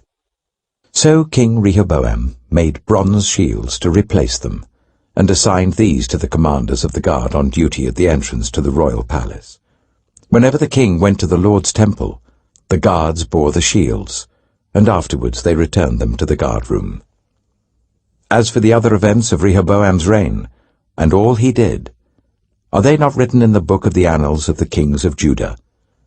There was continual warfare between Rehoboam and Jeroboam, and Rehoboam rested with his ancestors and was buried with them in the city of David. His mother's name was Naamah. She was an Ammonite, and Abijah his son succeeded him as king. 1 Kings chapter 15. In the 18th reign of the year of Jeroboam son of Nebat, Abijah became king of Judah, and he reigned in Jerusalem for 3 years. His mother's name was Maacah, daughter of Abishalom. He committed all the sins his father had done before him, His heart was not fully devoted to the Lord his God, as the heart of David his forefather had been. Nevertheless, for David's sake, the Lord his God gave him a lamp in Jerusalem, by raising up a son to succeed him, and by making Jerusalem strong. For David had done what was right in the eyes of the Lord, and had not failed to keep any of the Lord's commands all the days of his life, except in the case of Uriah the Hittite. There was war between Abijah and Jeroboam throughout Abijah's lifetime. As for the other events of Abijah's reign and all he did, are they not written in the book of the annals of the kings of Judah? There was war between Abijah and Jeroboam. And Abijah rested with his ancestors and was buried in the city of David. And Asa his son succeeded him as king. In the 20th year of Jeroboam king of Israel, Asa became king of Judah, and he reigned in Jerusalem for 41 years. His grandmother's name was Maacah, daughter of Abishalom. Asa did what was right in the eyes of the Lord, as his father David had done. He expelled the male shrine prostitutes from the land, and got rid of all the idols his ancestors had made. He even deposed his grandmother Maacah from her position as queen mother, because she had made a repulsive image for the worship of Asherah. Asa cut it down and burned it in the Kidron Valley. Although he did not remove the high places, Asa's heart was fully committed to the Lord all his life. He brought into the temple of the Lord the silver and gold and the articles that he and his father had dedicated. There was war between Asa and Baasha, king of Israel, throughout their reigns. Baasha, king of Israel, went up against Judah and fortified Ramah to prevent anyone from leaving or entering the territory of Asa, king of Judah. Asa then took all the silver and gold that was left in the treasuries of the Lord's temple and of his own palace. He entrusted it to his officials and sent them to Ben-Hadad, son of Tabrimon, the son of Hezion, the king of Aram, who was ruling in Damascus. "Let there be a treaty between me and you," he said, "as there was between my father and your father. See, I am sending you a gift of silver and gold. Now break your treaty with Baasha, king of Israel, so that he will withdraw from me."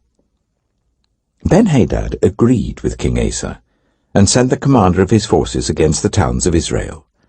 He conquered Ijon, Dan, Abel, Beth-Maacah, and all Kinnereth, in addition to Naphtali.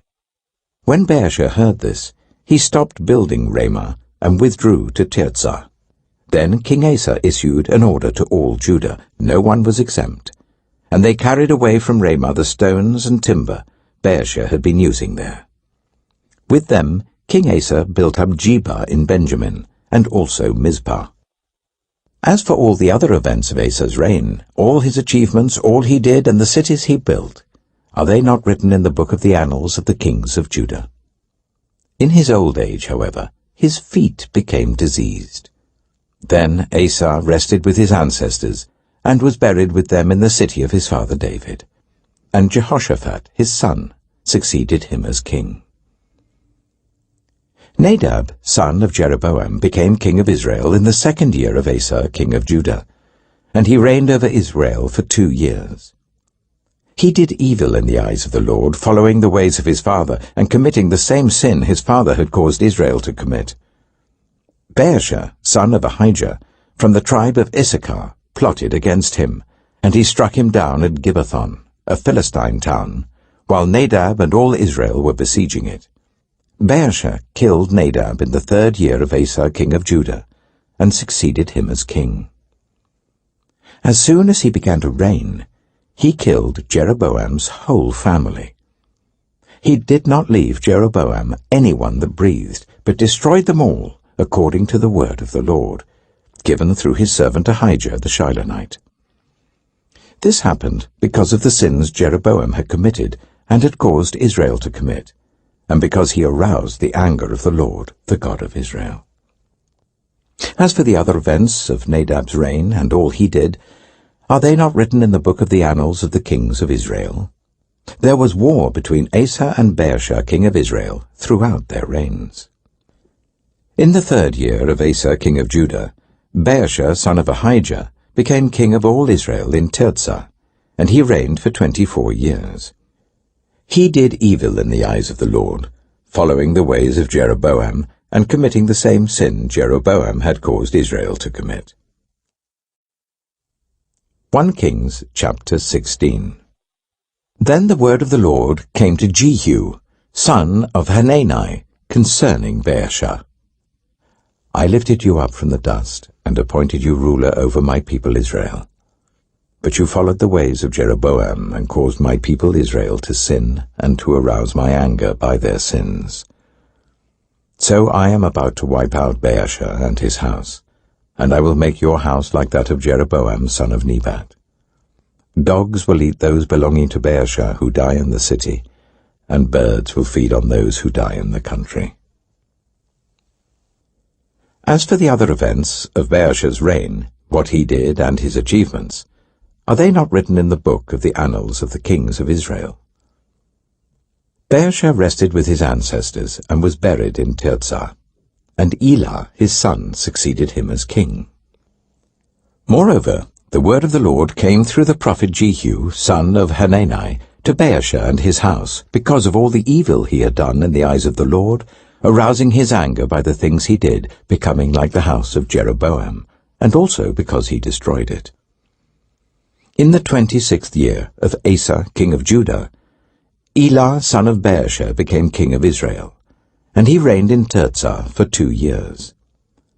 Zimri, one of his officials, who had command of half his chariots, plotted against him.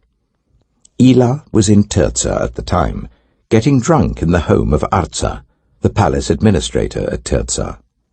Zimri came in, struck him down, and killed him in the 27th year of Asa king of Judah. Then he succeeded him as king. As soon as he began to reign and was seated on the throne, he killed off Baasha's whole family. He did not spare a single male, whether relative or friend. So Zimri destroyed the whole family of Baasha in accordance with the word of the Lord spoken against Baasha through the prophet Jehu, because of all the sins Baasha and his son Elah had committed and had caused Israel to commit, so that they aroused the anger of the Lord, the God of Israel, by their worthless idols. As for the other events of Elah's reign and all he did, are they not written in the book of the annals of the kings of Israel? In the 27th year of Asa king of Judah, Zimri reigned in Tirzah for 7 days. The army was encamped near Gibbethon, a Philistine town. When the Israelites in the camp heard that Zimri had plotted against the king and murdered him, they proclaimed Omri, the commander of the army, king over Israel, that very day there in the camp. Then Omri and all the Israelites with him withdrew from Gibbethon and laid siege to Tirzah. When Zimri saw that the city was taken, he went into the citadel of the royal palace and set the palace on fire around him. So he died because of the sins he had committed, doing evil in the eyes of the Lord, and following the ways of Jeroboam, and committing the same sin Jeroboam had caused Israel to commit. As for the other events of Zimri's reign and the rebellion he carried out, are they not written in the book of the annals of the kings of Israel? Then the people of Israel were split into 2 factions. Half supported Tibni, son of Ginath, for king, and the other half supported Omri. But Omri's followers proved stronger than those of Tibni, son of Ginath. So Tibni died, and Omri became king. In the 31st year of Asa king of Judah, Omri became king of Israel, and he reigned for 12 years, 6 of them in Tirzah. He bought the hill of Samaria from Shema for 2 talents of silver, and built a city on the hill, calling it Samaria, after Shema, the name of the former owner of the hill. But Omri did evil in the eyes of the Lord, and sinned more than all those before him. He followed completely the ways of Jeroboam son of Nebat, committing the same sin Jeroboam had caused Israel to commit, so that they aroused the anger of the Lord, the God of Israel, by their worthless idols. As for the other events of Omri's reign, what he did and the things he achieved, are they not written in the book of the annals of the kings of Israel? Omri rested with his ancestors and was buried in Samaria, and Ahab, his son, succeeded him as king. In the 38th year of Asa, king of Judah, Ahab, son of Omri, became king of Israel, and he reigned in Samaria over Israel for 22 years. Ahab, son of Omri, did more evil in the eyes of the Lord than any of those before him. He not only considered it trivial to commit the sins of Jeroboam, son of Nebat, but he also married Jezebel, daughter of Ethbaal, king of the Sidonians, and began to serve Baal and worship him. He set up an altar for Baal in the temple of Baal that he built in Samaria. Ahab also made an Asherah pole, and did more to arouse the anger of the Lord, the God of Israel, than did all the kings of Israel before him. In Ahab's time, Hiel of Bethel rebuilt Jericho.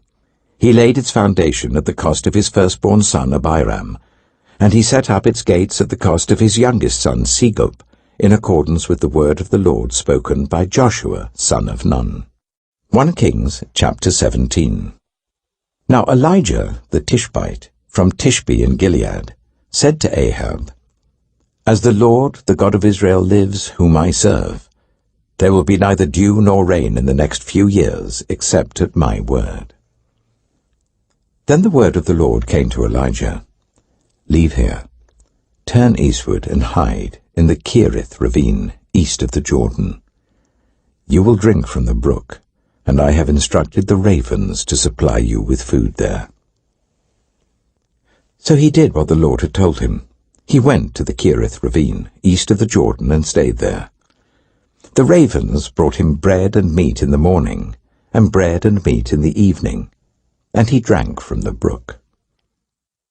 Some time later the brook dried up because there had been no rain in the land. Then the word of the Lord came to him, "Go at once to Zarephath, in the region of Sidon, and stay there. I have instructed a widow there to supply you with food." So he went to Zarephath. When he came to the town gate, a widow was there gathering sticks. He called to her and asked, "Would you bring me a little water in a jar so I may have a drink?" As she was going to get it, he called, "And bring me, please, a piece of bread."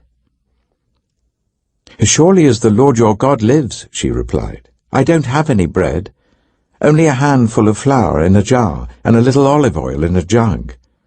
I'm gathering a few sticks to take home and make a meal for myself and my son, that we may eat it and die." Elijah said to her, "Don't be afraid. Go home and do as you have said. But first make a small loaf of bread for me from what you have, and bring it to me, and then make something for yourself and your son. For this is what the Lord, the God of Israel, says, the jar of flour will not be used up, and the jug of oil will not run dry, until the day the Lord sends rain on the land." She went away and did as Elijah had told her. So there was food every day for Elijah and for the woman and her family. For the jar of flour was not used up, and the jug of oil did not run dry, in keeping with the word of the Lord spoken by Elijah. Some time later, the son of the woman who owned the house became ill. He grew worse and worse, and finally stopped breathing. She said to Elijah, "What do you have against me, man of God? Did you come to remind me of my sin and kill my son?" "Give me your son," Elijah replied. He took him from her arms, carried him to the upper room where he was staying, and laid him on his bed. Then he cried out to the Lord, "Lord my God, have you brought tragedy even on this widow I am staying with, by causing her son to die?" Then he stretched himself out on the boy 3 times, and cried out to the Lord, "Lord my God, let this boy's life return to him." The Lord heard Elijah's cry, and the boy's life returned to him, and he lived. Elijah picked up the child and carried him down from the room into the house. He gave him to his mother and said, "Look, your son is alive." Then the woman said to Elijah, "Now I know that you are a man of God, and that the word of the Lord from your mouth is the truth." 1 Kings chapter 18. After a long time, in the 3rd year, the word of the Lord came to Elijah. "Go and present yourself to Ahab, and I will send rain on the land." So Elijah went to present himself to Ahab. Now the famine was severe in Samaria, and Ahab had summoned Obadiah, his palace administrator. Obadiah was a devout believer in the Lord. While Jezebel was killing off the Lord's prophets, Obadiah had taken 100 prophets and hidden them in 2 caves, 50 in each, and had supplied them with food and water. Ahab said to Obadiah, "Go through the land to all the springs and valleys. Maybe we can find some grass to keep the horses and mules alive, so we'll not have to kill any of our animals." So they divided the land they were to cover, Ahab going in one direction and Obadiah in another. As Obadiah was walking along, Elijah met him. Obadiah recognized him, bowed to the ground, and said, "Is it really you, my lord Elijah?" "Yes," he replied. "Go tell your master, Elijah is here." "What have I done wrong," asked Obadiah, "that you are handing your servant over to Ahab to be put to death? As surely as the Lord your God lives, there's not a nation or kingdom where my master has not sent someone to look for you. And whenever a nation or kingdom claimed you were not there, he made them swear they could not find you. But now you tell me to go to my master and say, 'Elijah is here.' I don't know where the Spirit of the Lord may carry you when I leave you. If I go and tell Ahab and he doesn't find you, he'll kill me. Yet I, your servant, have worshipped the Lord since my youth. Haven't you heard, my lord, what I did while Jezebel was killing the prophets of the Lord? I hid 100 of the Lord's prophets in 2 caves, 50 in each, and supplied them with food and water, and now you tell me to go to my master and say, 'Elijah is here.' He will kill me." Elijah said, "As the Lord Almighty lives, whom I serve, I will surely present myself to Ahab today." So Obadiah went to meet Ahab and told him, and Ahab went to meet Elijah. When he saw Elijah, he said to him, "Is that you, you troubler of Israel?" "I've not made trouble for Israel," Elijah replied, "but you and your father's family have. You have abandoned the Lord's commands and have followed the Baals. Now summon the people from all over Israel to meet me on Mount Carmel, and bring the 450 prophets of Baal and the 400 prophets of Asherah who eat at Jezebel's table." So Ahab sent word throughout all Israel and assembled the prophets on Mount Carmel. Elijah went before the people and said, "How long will you waver between 2 opinions? If the Lord is God, follow him. But if Baal is God, follow him." But the people said nothing. Then Elijah said to them, "I am the only one of the Lord's prophets left, but Baal has 450 prophets. Get 2 bulls for us. Let Baal's prophets choose one for themselves, and let them cut it into pieces and put it on the wood, but not set fire to it. I will prepare the other bull, and put it on the wood, but not set fire to it. Then you call on the name of your God, and I will call on the name of the Lord. The God who answers by fire, he is God." Then all the people said, "What you say is good." Elijah said to the prophets of Baal, "Choose one of the bulls and prepare it first, since there are so many of you. Call on the name of your God, but do not light the fire." So they took the bull that was given to them and prepared it. Then they called on the name of Baal from morning till noon. "Baal, answer us," they shouted. But there was no response. No one answered, and they danced around the altar they had made. At noon, Elijah began to taunt them. "Shout louder," he said. "Surely he is a god. Oh, perhaps he's deep in thought or busy or traveling. Maybe he's sleeping and must be awakened." So they shouted louder and slashed themselves with swords and spears, as was their custom, until their blood flowed. Midday passed, and they continued their frantic prophesying until the time for the evening sacrifice. But there was no response. No one answered. No one paid attention. Then Elijah said to all the people, "Come here to me." They came to him, and he repaired the altar of the Lord, which had been torn down. Elijah took 12 stones, one for each of the tribes descended from Jacob, to whom the word of the Lord had come, saying, "Your name shall be Israel." With the stones he built an altar in the name of the Lord, and he dug a trench round it large enough to hold 2 seahs of seed. He arranged the wood, cut the bull into pieces, and laid it on the wood. Then he said to them, "Fill 4 large jars with water, and pour it on the offering and on the wood." "Do it again," he said, and they did it again. "Do it a 3rd time," he ordered, and they did it a 3rd time. The water ran down around the altar and even filled the trench. At the time of sacrifice, the prophet Elijah stepped forward and prayed, "Lord, the God of Abraham, Isaac, and Israel, let it be known today that you are God in Israel, and that I am your servant, and have done all these things at your command. Answer me, Lord, answer me, so these people will know that you, Lord, are God, and that you are turning their hearts back again."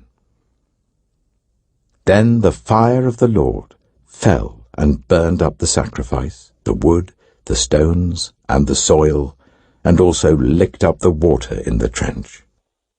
When all the people saw this, they fell prostrate and cried, "The Lord, He is God! The Lord, He is God!" Then Elijah commanded them, "Seize the prophets of Baal. Don't let anyone get away." They seized them, and Elijah had them brought down to the Kishon valley and slaughtered there. And Elijah said to Ahab, "Go, eat and drink, for there is the sound of a heavy rain." So Ahab went off to eat and drink, but Elijah climbed to the top of Carmel, bent down to the ground, and put his face between his knees.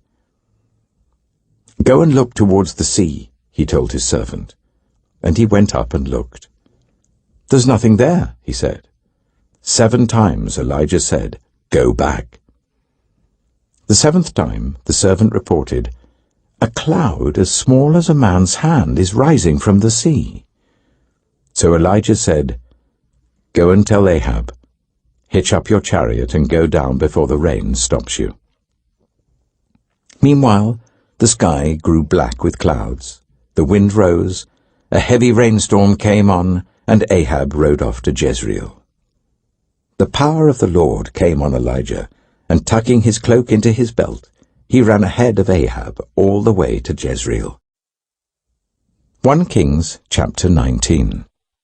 Now Ahab told Jezebel everything Elijah had done and how he had killed all the prophets with the sword.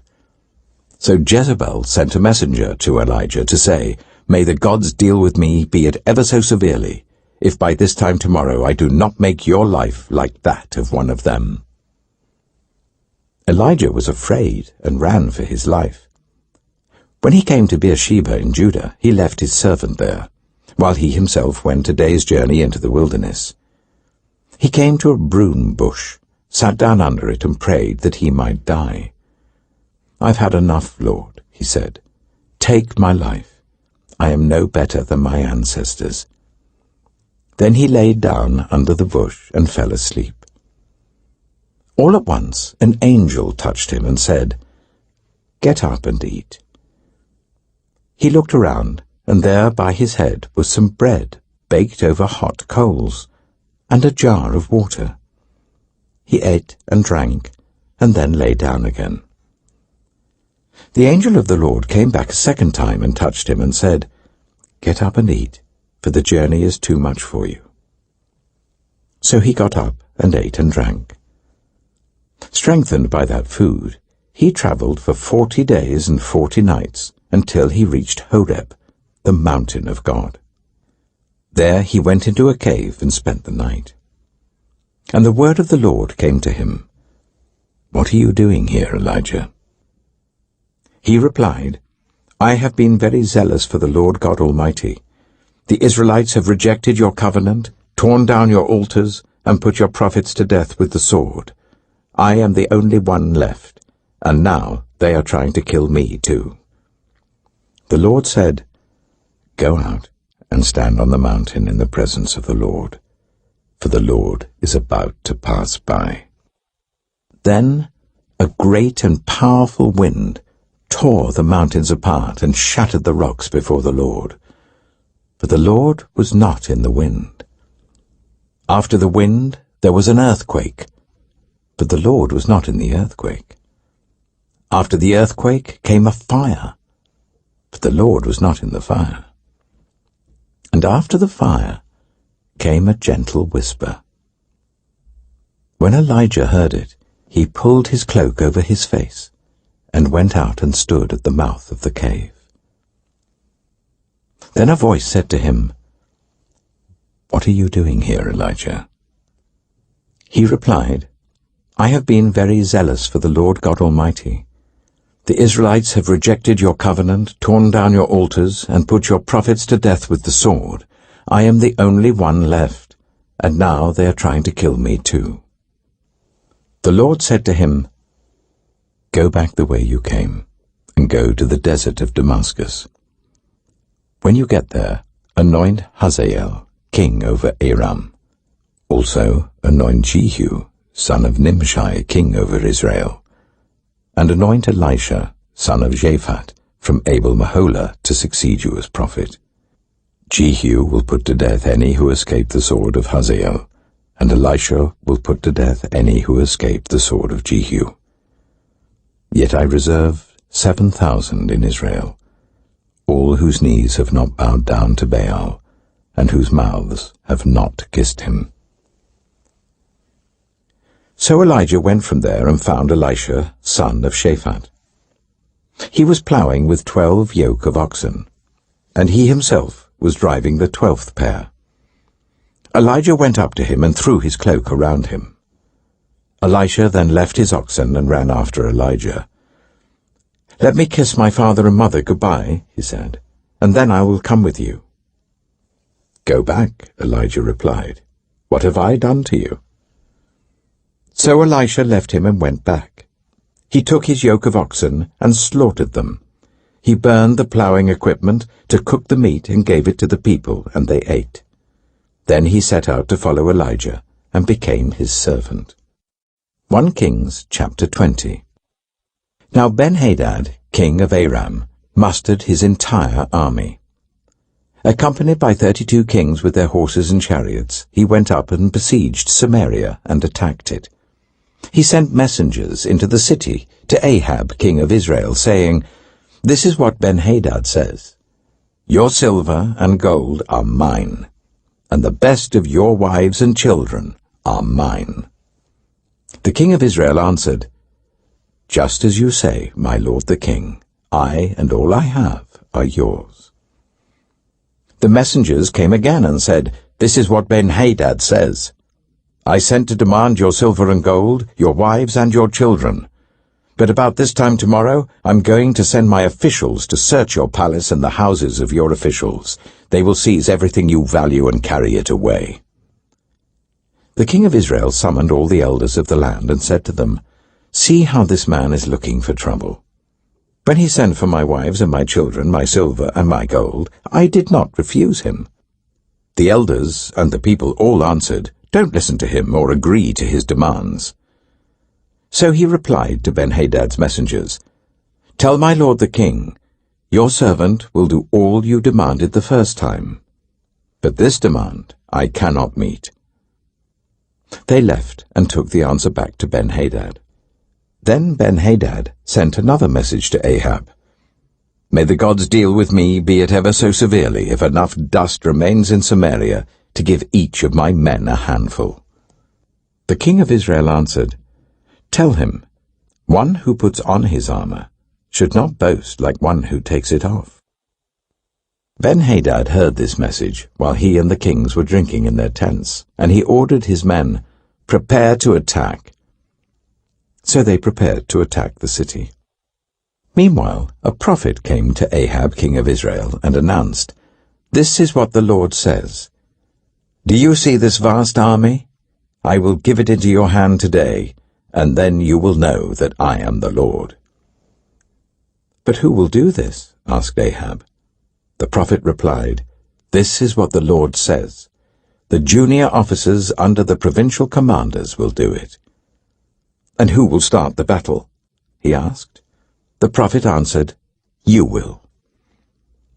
So Ahab summoned the 232 junior officers under the provincial commanders. Then he assembled the rest of the Israelites, 7,000 in all. They set out at noon, while Ben-Hadad and the 32 kings allied with him were in their tents getting drunk. The junior officers under the provincial commanders went out first. Now Ben-Hadad had dispatched scouts, who reported, "Men are advancing from Samaria." He said, "If they have come out for peace, take them alive. If they have come out for war, take them alive." The junior officers under the provincial commanders marched out of the city with the army behind them, and each one struck down his opponent. At that, the Arameans fled, with the Israelites in pursuit. But Ben-Hadad, king of Aram, escaped on horseback with some of his horsemen. The king of Israel advanced and overpowered the horses and chariots, and inflicted heavy losses on the Arameans. Afterwards, the prophet came to the king of Israel and said, "Strengthen your position and see what must be done, because next spring the king of Aram will attack you again." Meanwhile, the officials of the king of Aram advised him, "Their gods are gods of the hills. That is why they were too strong for us. But if we fight them on the plains, surely we will be stronger than they. Do this, remove all the kings from their commands and replace them with other officers. You must also raise an army like the one you lost, horse for horse and chariot for chariot, so we can fight Israel on the plains. Then surely we will be stronger than they." He agreed with them and acted accordingly. The next spring, Ben-Hadad mustered the Arameans and went up to Aphek to fight against Israel. When the Israelites were also mustered and given provisions, they marched out to meet them. The Israelites camped opposite them like two small flocks of goats, while the Arameans covered the countryside. The man of God came up and told the king of Israel, "This is what the Lord says. Because the Arameans think the Lord is a God of the hills and not a God of the valleys, I will deliver this vast army into your hands, and you will know that I am the Lord." For 7 days they camped opposite each other, and on the 7th day the battle was joined.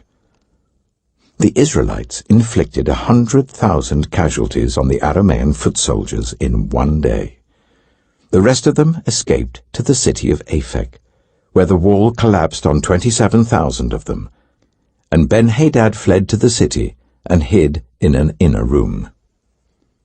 His officials said to him, "Look, we have heard that the kings of Israel are merciful. Let us go to the king of Israel with sackcloth around our waists and ropes around our heads. Perhaps he will spare your life."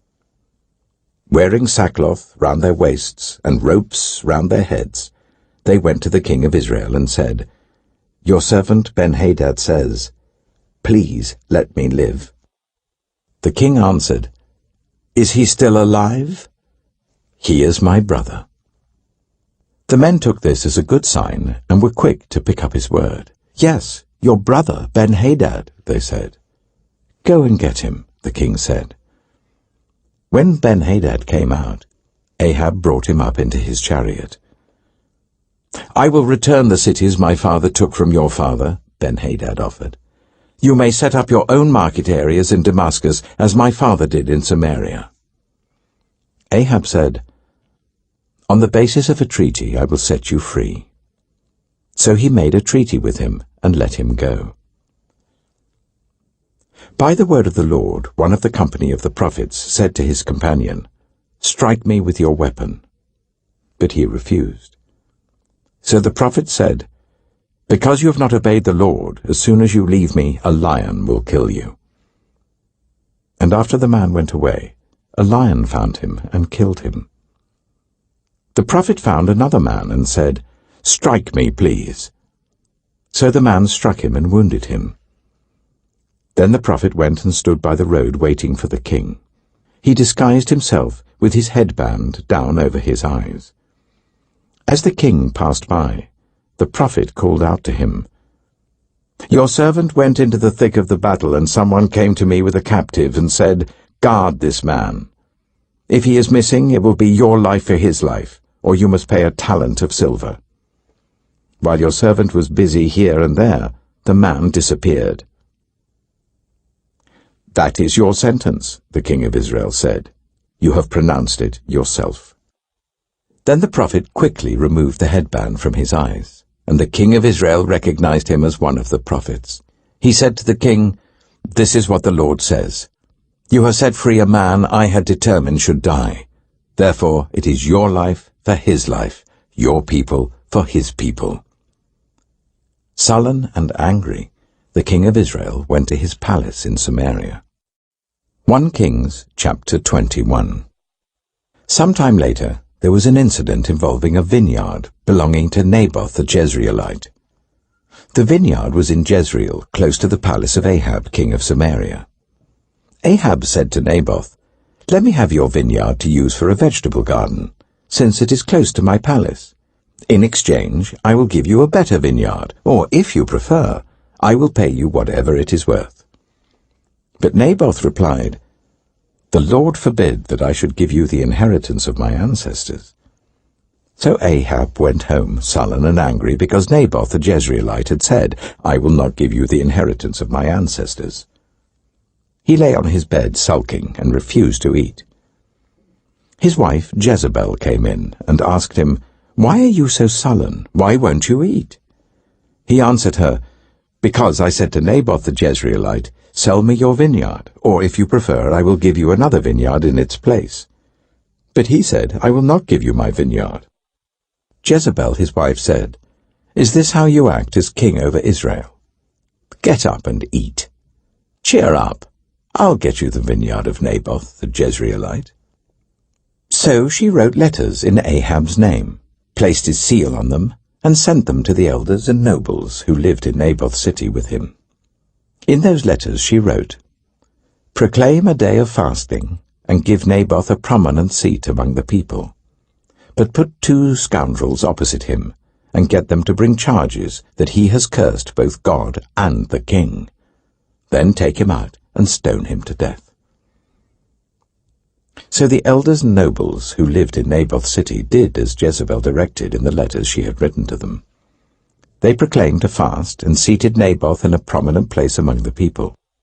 Then 2 scoundrels came and sat opposite him and brought charges against Naboth before the people, saying, "Naboth has cursed both God and the king."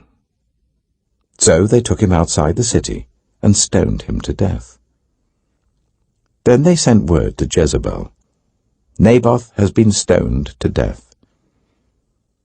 As soon as Jezebel heard that Naboth had been stoned to death, she said to Ahab, "Get up and take possession of the vineyard of Naboth the Jezreelite that he refused to sell you. He is no longer alive, but dead." When Ahab heard that Naboth was dead, he got up and went down to take possession of Naboth's vineyard. Then the word of the Lord came to Elijah the Tishbite, "Go down to meet Ahab, king of Israel, who rules in Samaria. He is now in Naboth's vineyard, where he has gone to take possession of it. Say to him, 'This is what the Lord says. Have you not murdered a man and seized his property?' Then say to him, 'This is what the Lord says. In the place where dogs licked up Naboth's blood, dogs will lick up your blood. Yes, yours.'" Ahab said to Elijah, "So, you have found me, my enemy." "I have found you," he answered, "because you have sold yourself to do evil in the eyes of the Lord. He says, 'I'm going to bring disaster on you. I will wipe out your descendants and cut off from Ahab every last male in Israel, slave or free. I will make your house like that of Jeroboam, son of Nebat, and that of Baasha, son of Ahijah, because you have aroused my anger and have caused Israel to sin.' And also concerning Jezebel, the Lord says, 'Dogs will devour Jezebel by the wall of Jezreel.'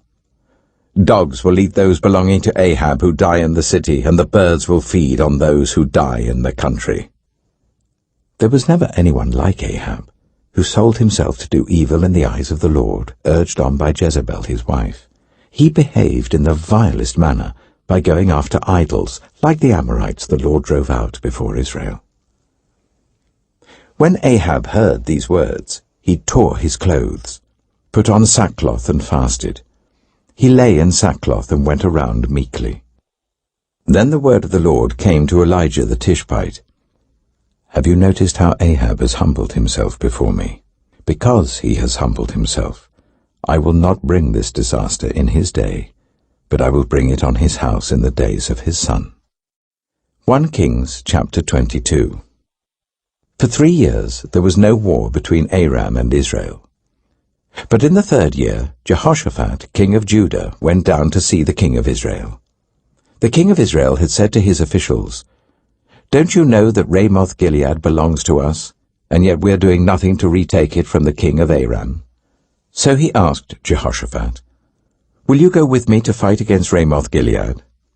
Jehoshaphat replied to the king of Israel, "I am as you are, my people as your people, my horses as your horses." But Jehoshaphat also said to the king of Israel, "First seek the counsel of the Lord." So the king of Israel brought together the prophets, about 400 men, and asked them, "Shall I go to war against Ramoth-Gilead, or shall I refrain?" "Go," they answered, "for the Lord will give it into the king's hand."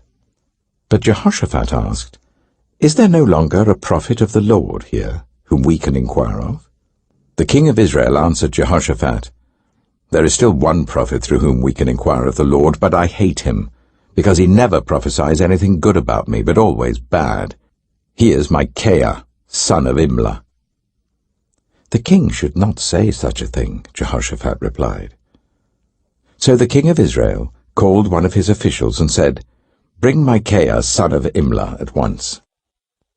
Dressed in their royal robes, the king of Israel and Jehoshaphat, king of Judah, were sitting on their thrones at the threshing floor by the entrance of the gate of Samaria, with all the prophets prophesying before them. Now Zedekiah, son of Chenaanah, had made iron horns, and he declared, "This is what the Lord says. With these you will gore the Arameans until they are destroyed." All the other prophets were prophesying the same thing. "Attack Ramoth-Gilead and be victorious," they said, "for the Lord will give it into the king's hand." The messenger who had gone to summon Micaiah said to him, "Look, the other prophets without exception are predicting success for the king. Let your word agree with theirs and speak favorably." But Micaiah said, "As surely as the Lord lives, I can tell him only what the Lord tells me." When he arrived, the king asked him, "Micaiah, shall we go to war against Ramoth-Gilead or not?" "Attack and be victorious," he answered, "for the Lord will give it into the king's hand." The king said to him, "How many times must I make you swear to tell me nothing but the truth in the name of the Lord?" Then Micaiah answered, "I saw all Israel scattered on the hills like sheep without a shepherd, and the Lord said, 'These people have no master. Let each one go home in peace.'" The king of Israel said to Jehoshaphat, "Didn't I tell you that he never prophesies anything good about me, but only bad?" Micaiah continued, "Therefore hear the word of the Lord.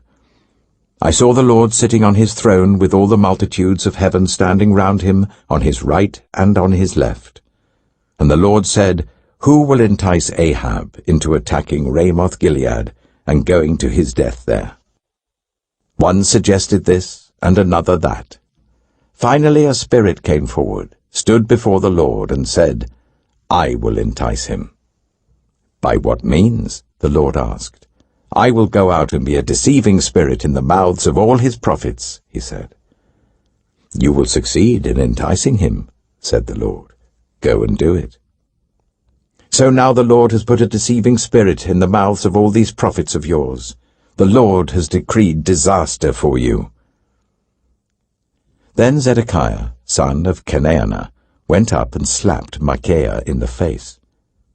"Which way did the spirit from the Lord go when he went from me to speak to you?" he asked.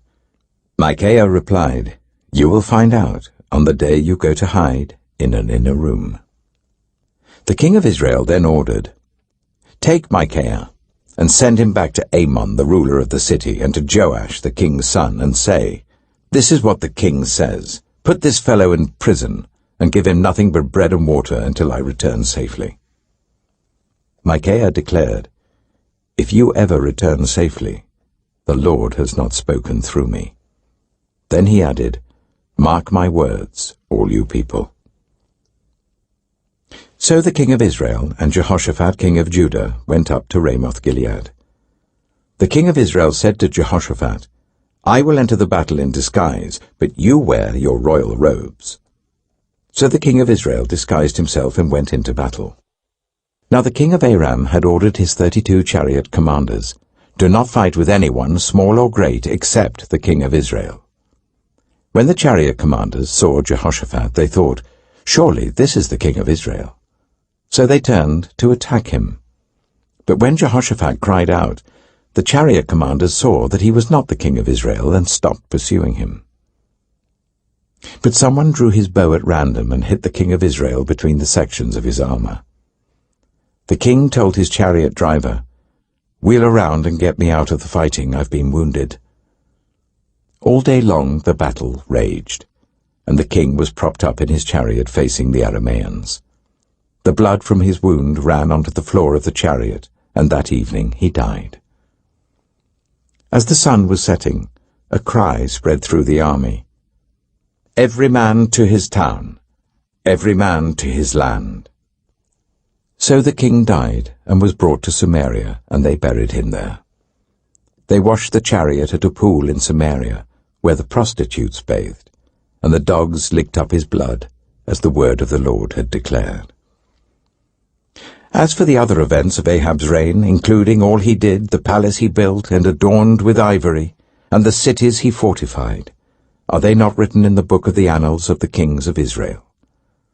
Ahab rested with his ancestors, and Ahaziah his son succeeded him as king. Jehoshaphat, son of Asa, became king of Judah in the 4th year of Ahab, king of Israel. Jehoshaphat was 35 years old when he became king, and he reigned in Jerusalem for 25 years. His mother's name was Azubah, daughter of Shilhi. In everything he followed the ways of his father Asa, and did not stray from them. He did what was right in the eyes of the Lord. The high places, however, were not removed, and the people continued to offer sacrifices and burn incense there. Jehoshaphat was also at peace with the king of Israel. As for the other events of Jehoshaphat's reign, the things he achieved and his military exploits, are they not written in the book of the annals of the kings of Judah? He rid the land of the rest of the male shrine prostitutes who remained there even after the reign of his father Asa. There was then no king in Edom. A provincial governor ruled. Now Jehoshaphat built a fleet of trading ships to go to Ophir for gold, but they never set sail. They were wrecked at Ezion-Geber. At that time Ahaziah, son of Ahab, said to Jehoshaphat, "Let my men sail with yours." But Jehoshaphat refused. Then Jehoshaphat rested with his ancestors, and was buried with them in the city of David his father. And Jehoram his son succeeded him as king. Ahaziah, son of Ahab, became king of Israel in Samaria, in the 17th year of Jehoshaphat king of Judah, and he reigned over Israel for 2 years. He did evil in the eyes of the Lord, because he followed the ways of his father and mother, and of Jeroboam son of Nebat, who caused Israel to sin. He served and worshipped Baal, and aroused the anger of the Lord, the God of Israel, just as his father had done.